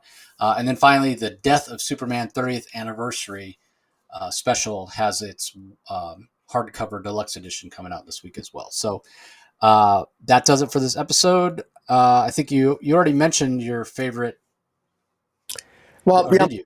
Yeah. Well, my pick of the week it is Gotham's. It is Gotham City Year 1 issue 3. I thought you were going to say the Dark Crisis one shot based on the strength of the Black Canary story. That's funny. Yeah. I haven't thought about it. Let me look down the list real fast. I mean, clearly I have a lot of love for Batman 130 and it's him falling from space, but I'm going to go with Sword of Azrael, because again, I think Dan Watters is really paying off everything that he's been building. That's another one where, man, based on the first 3-part story we had in Batman Urban Legends, I was worried things were swinging back more toward the zealotry version of Azrael, but instead we're swinging back more toward what I want out of Azrael. So maybe it's just my bias rearing its ugly head, but I'll go with Sword of Azrael number 5. But had you not picked Gotham City Year 1, that would have been my pick, but we'll go with something different. So yeah, anyway, any other episodes or content coming up that you want to plug? Well, not off the top of my head. I'm going to I'm doing some more indie comics review this week, and I'm going to be reviewing Ronin Book 2 by Frank Miller. I'm reviewing the Ashcan and the first issue of Ronin Book 2, issue 1. I took the liberty of I had to take pictures because you can't buy it digitally, so I took high resolution pictures of each page, and I'll be cheating and doing a review of that, and that'll be coming out probably the next few days. But I know that. But your interviews. I know that you interviewed Scotch and comics or whiskey and comics. What was? Remind me about that again. That sounded. I got to check that out. Yeah. So at the Los Angeles Comic Convention this last week this last weekend they had two events. The one on Friday was just for press, and they had another one was open to the public on Saturday, where you basically would go in and they had these 3 different scotches, and I don't usually think of scotch as a cocktail. Like if I drink scotch, it's on the rocks or just neat. It's not really something you mix with other things. But they had a scotch there that they mixed with the banana liqueur, and it was a really smoky scotch, and it tasted to me like what I would imagine if you dried a banana out and rolled it up and smoked it. That's what it tasted like, banana and smoke. And so that was interesting. I don't know that I would have it again. I'm glad I tried it. And then they had one that was basically like a version of a whiskey sour, but with a five-year-old aged scotch, which again, I'm not a fan really of any kind of a sour drink. So, again, I tried it. That one was okay. But the one that I think I ended up having 3 or 4 of was, it was basically, maybe it's because that's how I typically drink scotch. It was basically scotch on the rocks, but it had like some amaretto and some nutmeg and a lime twist and an orange twist. Nice. And that one was really good. So all 3 of those drinks, they have stories. The scotches that are in those drinks, they have stories in this graphic novel anthology that Ronald Wimberly, acclaimed comic creator and visual artist, he wrote the stories, and then he drew the framework story.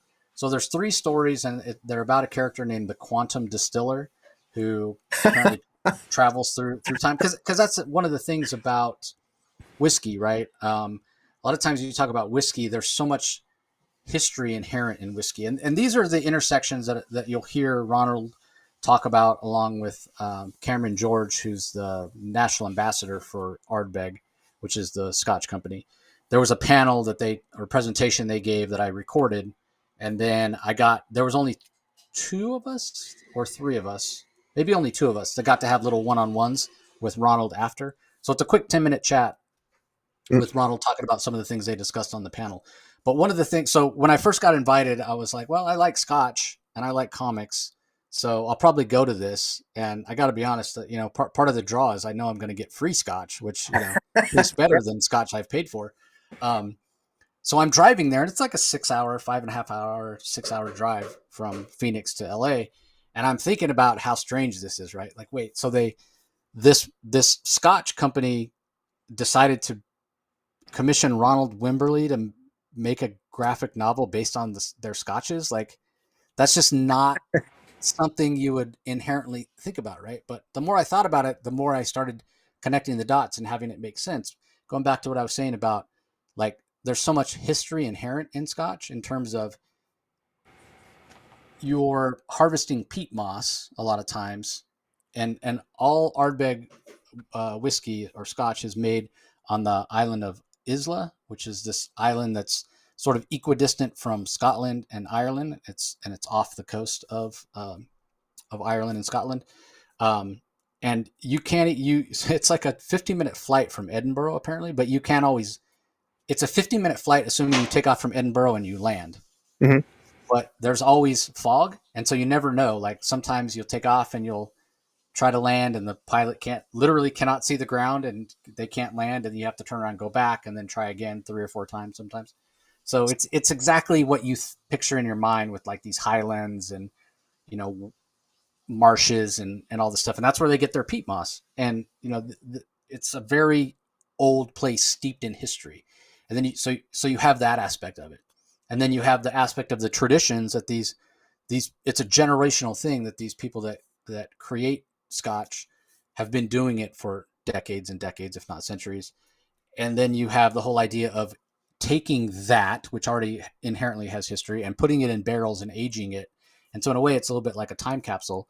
And there are intersections in that when you talk about comics and telling stories that are, pulling from different things that you were inspired by and read in comics when you were a kid.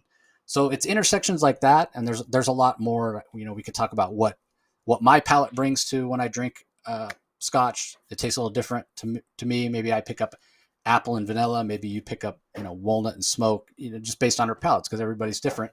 Just in the same way, like if you read a comic, everybody can have a different reaction based on their own experiences, life experiences, what they bring to the comic. So there's a lot of intersection actually, and then the nuance, the art form, all that. There's all that, and they talk about that on the panel, and then we kind of expand on it a little bit in our 10-minute chat.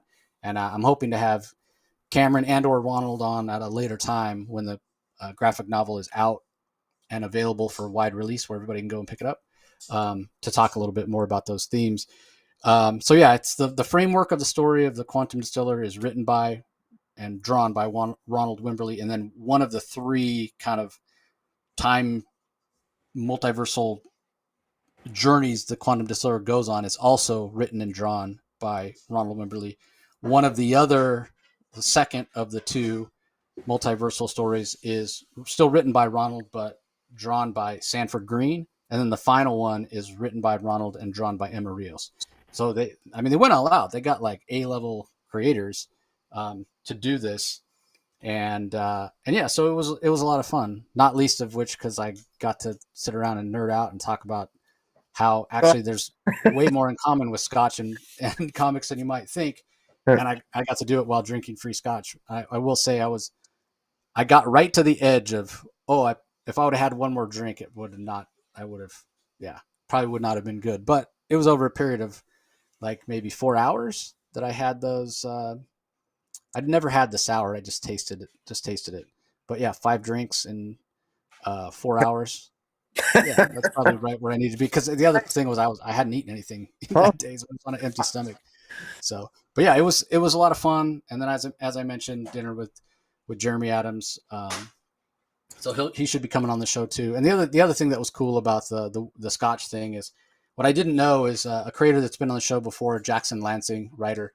He's a huge Ardbeg fan, and I happened to run into him, and I was like, good to see you. We'll talk tomorrow. I'll come by your table. I can't really talk now. I'm on my way to this whiskey thing. He's like, whiskey thing? Like, what are you talking about? I'm like, yeah, Ardbeg. And he's like, wait, what? I'm a huge fan of Ardbeg. So I got there, and even though it was press only, I was like, hey, can I put the name of this creator on the list? And so he ended up coming, and yeah, we got to hang out. And that was a lot of fun as well. So yeah, it was a fun show. What's interesting is, so last year we only covered it for one day and felt like we needed to be there multiple days. This year we were there multiple days, and I felt like I could have got everything done in one day, except for the fact that the whiskey event was Friday night, and then I was at the show probably 3/4 of the day on Saturday. And on Saturday, I did interview a couple of the actors from The Sandlot. It's having its 30th anniversary next year. They have started their own charity to kind of give back, give grants for playground equipment and kids who may have needs with food and clothing and that sort of thing. So they're trying to get that off the ground. And obviously, with the 30th anniversary of Sandlot coming up, it's a good time to have visibility of that. So that episode will be coming later this week, as well as our usual New Comics Wednesday, and then a ton of interviews coming up for 12 days of the comic source. I've only gotten a couple of them done so far, but there's a lot more to come this weekend or this week. So look for those leading up to Christmas time. So right on. That's good. We're gonna have it sounds like we have a busy Christmas month ahead of us. Yeah, December is always it's crazy. Maybe it's too much so, but anyway, we want to thank you all for joining. Hope your holiday season's off to a great start. Thanks for taking the time to listen to us talk about DC Comics. Don't forget, if you're listening to the audio only version, head over to YouTube, do a search for Rocky's channel, Comic Space Boom ! Subscribe, ring the notification bell, leave some comments. If you're checking us out on YouTube and you haven't subscribed to the Comic Source, be sure you head over to wherever you get your your podcast, do a search for the Comic Source and subscribe. That way, you don't miss out on any of the only because it's a lot more than what we have on these these DC spotlights. It's only part of what the Comic Source does. I did want to ask you, Rocky, since you weren't able to join me last week, did you get a chance to read all the books from last week? Oh yeah, I read them all. Yeah, I did. I'm curious. Let's run down the list real fast. Give your quick All right. 2-second thought. So Superman Kal-el Return Special, which I thought was sort of generic. What'd you think? Superman Kal-el Returns. That one was. I thought that was very. I didn't understand the point. It was just a story. It didn't add anything to the. He returned, but it was just an adventure. It really had nothing to do with him returning, as far as I was concerned. It was very forgettable. It was just forgettable, and it adds absolutely nothing to nothing. And I read it actually twice, and I thought the villain was one dimensional. I thought that the interaction. Let's put it this way. And I hate to be so cynical because I was talking earlier about hinting at. I've said I'm not a fan of where the Superman family is going into 2023. I'm just not a fan of it.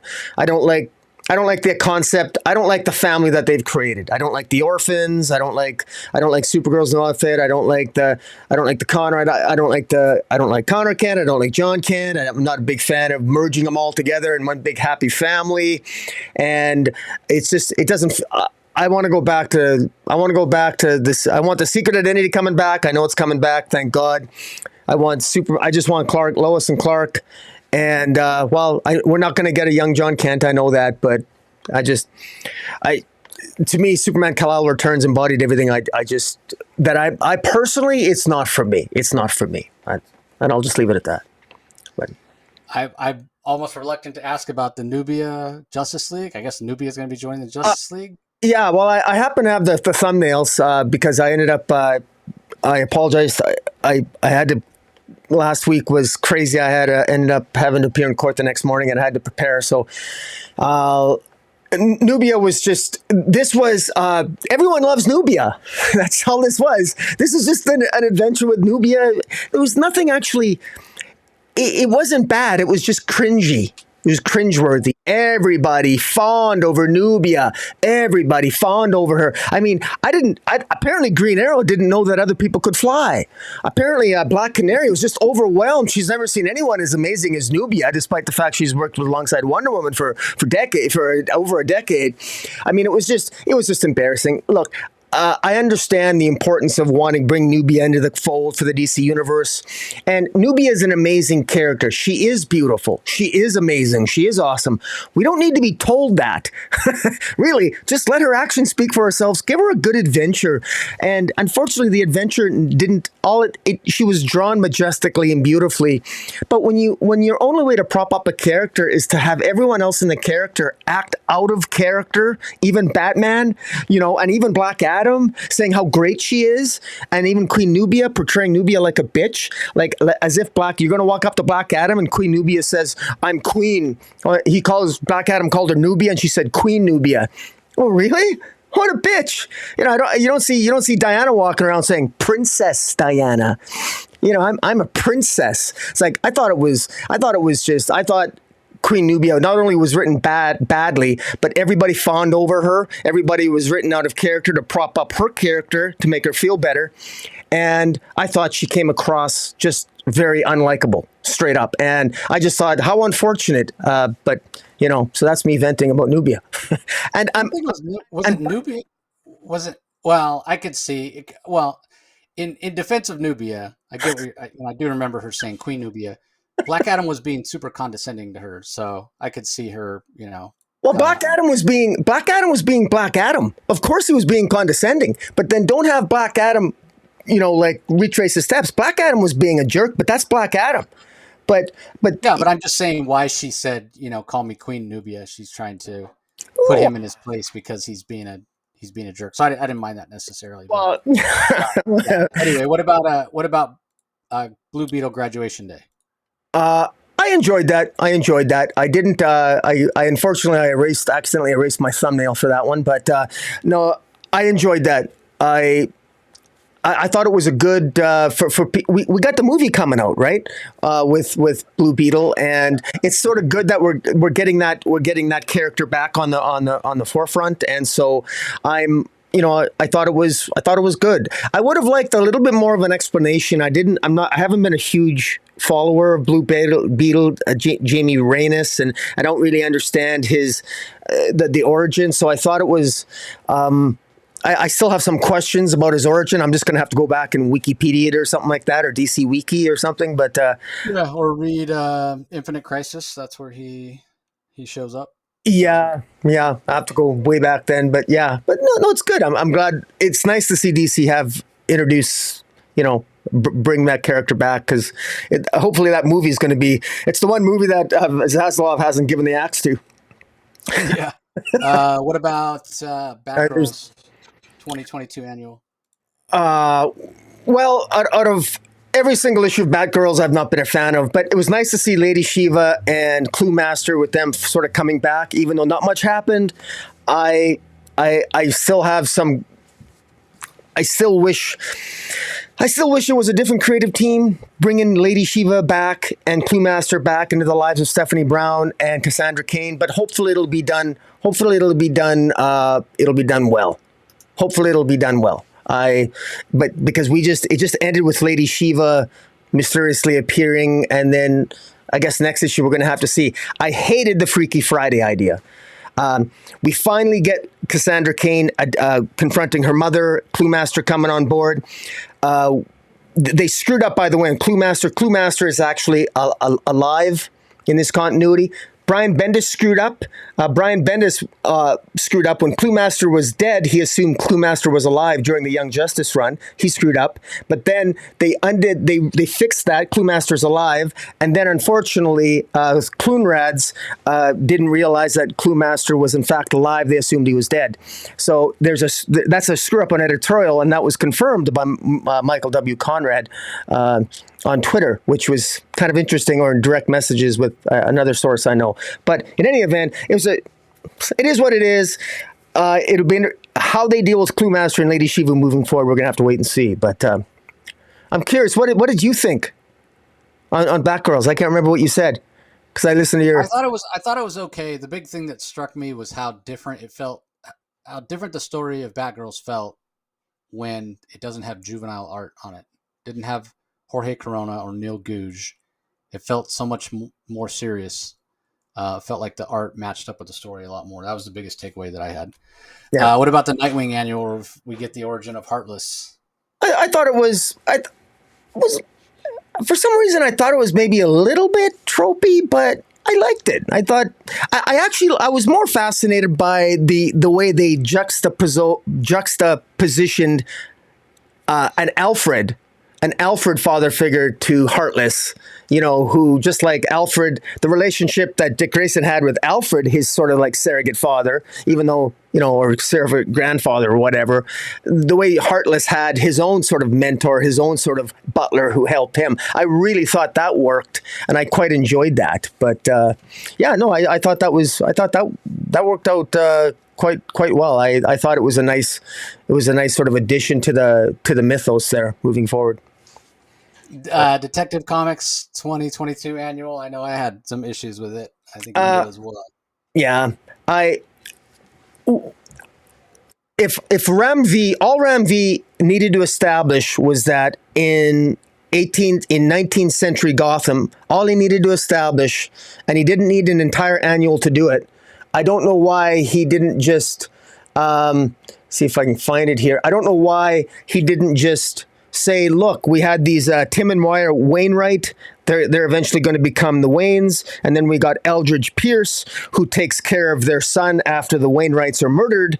And that's sort of, and that occurred around the same time that the Ograms came to Gotham, but eventually left Gotham to return over a century later in the present day storyline. That's really all you need to know. But god damn, was it a hard read. I found it very hard to read for some reason. I hated the language. I hated the dialogue that he gave him, even though it was kind of maybe how they spoke back then. I just thought it was a painful read. And I thought it was kind of corny the way they had their like poison eye, like their everything. Everybody has an analog character. There was even a Batman, like Aldrich Pierce became like a Batman in the 19th century. Why would you do that? There's one Batman. Why have one in the past? I just thought it was dumb. I just thought it was, totally unnecessary. But I don't know. Yeah, and that was my biggest criticism. I'm like, I get what you're trying to do, but you're cheapening Batman even further by doing that. All right, what about the holiday special, which I thought was good for the most part, but man, that Max Bemis Black Canary story was one of the worst things I've read this year. You mean the grifter got run over by a reindeer? Got run over by a reindeer, and it had that Black Canary story where nobody on Earth could do anything but say the word dark side. Right. And it was just walls of text, walls of text. Yeah. I was sitting at my desk trying to read it in the middle of the day, like zoning out, falling asleep. There's so much dialogue. Yeah, it was a little much. Admittedly, I skim read it. I just skim read it, and I was thinking that if I'm really bored over the Christmas holidays, I might actually do an actual review of it myself, or maybe if you and I have a drink live stream or something, we'll just go through it as a joke. I was actually thinking of that bit because, but no, I actually don't have an opinion. I never paid as much attention to it, although I do laugh when you talk about the dark side. I did chuckle at that because it was hard to miss when I was just skim reading it. But yeah, you can't not see. Oh my god, I've never seen so much. Like there's almost not room for art. It's almost a novel. There's almost not room for the art. Yeah. What about the Wildstorm 30th anniversary? I like the Wildstorm. I liked the Wildstorm 30th anniversary. I thought it was a good callback to the Wildstorm. Like every story had to do with some aspect of Wildstorm in the last 30 years. And appropriately so, because it's 30, and it was so perfectly named. It's so refreshing to see a 30th anniversary issue that actually did exactly what it's advertised to do, and that is celebrate the last 30 years with stories of bringing these stories of these characters from the past and making them relevant to what we know are going to be ongoing stories. I really enjoyed it. That was yeah. I mean, as far as stories that stand out off the top of my head, I don't have my notes in front of me. I even did notes in prep for because I read them like 2 weeks in advance on this thing, but I have a feeling with Wildstorm. I feel as optimistic about Wildstorm moving forward because I really liked issue 1 of Wildstorm by Matthew Rosenberg. I've read issue 2 already, which we'll be viewing next week. I'm really enjoying it.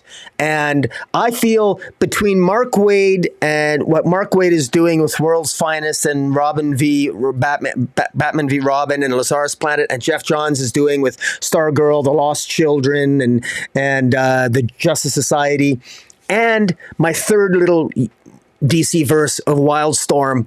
Between those three, I'm really happy. So I'm not quite happy with other corners of the DC universe, but between Wade, Johns, and what Rosenberg's doing with Wildstorm and other creators, I was happy with it. Yeah, and that brings us to the last book. Justice Society had its debut issue. What do you think? Yeah, well, I did do an entire video on that. And so people can watch that. But just to sorry, I'm just looking for my thumbnails here. I loved it. I've got a bias, man. I just love Jeff Johns' stories. He's firing on all cylinders. I'm absolutely loving the JSA. I don't find it confusing, and I can understand some people. Just on Twitter and just reading different reviews, some people are find that the time jumps a little wonky. I found it easy to follow, which is kind of funny because I get confused at the strangest of times on some stories, and yet when it comes to maybe I'm just tuned in with where Johns is going. But the idea that it's next year in DC time that Helena Wayne is born, the daughter of Batman and Selina, and she ends up when she's like 25, 30 years old, she gets sent back in time because she fails the future JSA, which consists of a lot of reformed villains, which are kind of unlikable characters. But all those future JSA members, along with Power Girl, get killed by Per Degaton. But the only reason Helena Wayne... I was going to say, is it Per Degaton? We Well, it's don't a know for younger sure Per yet, Degaton. right? It looks like a younger Per Degaton. It looks like a Per Degaton, yes. Yeah. But yeah. I just wanted to be sure I didn't miss something that they said it was officially. No, it's I'm pretty it's Per Degaton. I thought he was mentioned by name, but maybe I'll stand to be corrected on that. But everyone's just assuming it's Per Degaton. So if it's not, that'll be a kudos to Johns. It'll be some pretty good misdirection, but everything flows, man. I'm loving as I said in my review. I mean, if you're between read Doomsday Clock, read Flashpoint Beyond, read Stargirl, The Lost Children, and The New Golden Age. And those are really, these three titles, if you got Stargirl, The Lost Children, The New Golden Age, and Justice Society of America, and I think we're in our own little world here that we could just sit back and enjoy. And I've already read The Lost Children. I've read Stargirl, The Lost Children issue 2, which will be coming out, I think, 2 weeks from now. And that continues to be just great and really build up a suspense. And like I say, but how do you feel about JSA? I really enjoyed it. I really enjoyed it. I thought it was a lot of fun, and I'm very happy with what Johns is doing. I wish he would do more at DC like he used to, but I understand why he doesn't. So yeah, but anyway, that's going to do it, everybody. I know we tried to sign off earlier, but I definitely wanted to hear Rocky's thoughts. I really missed him last week just because it was such an interesting week with all these anthologies and annuals. So anyway, we really are signing off now. Appreciate you guys joining us, and we'll talk to you next time. Catch you later.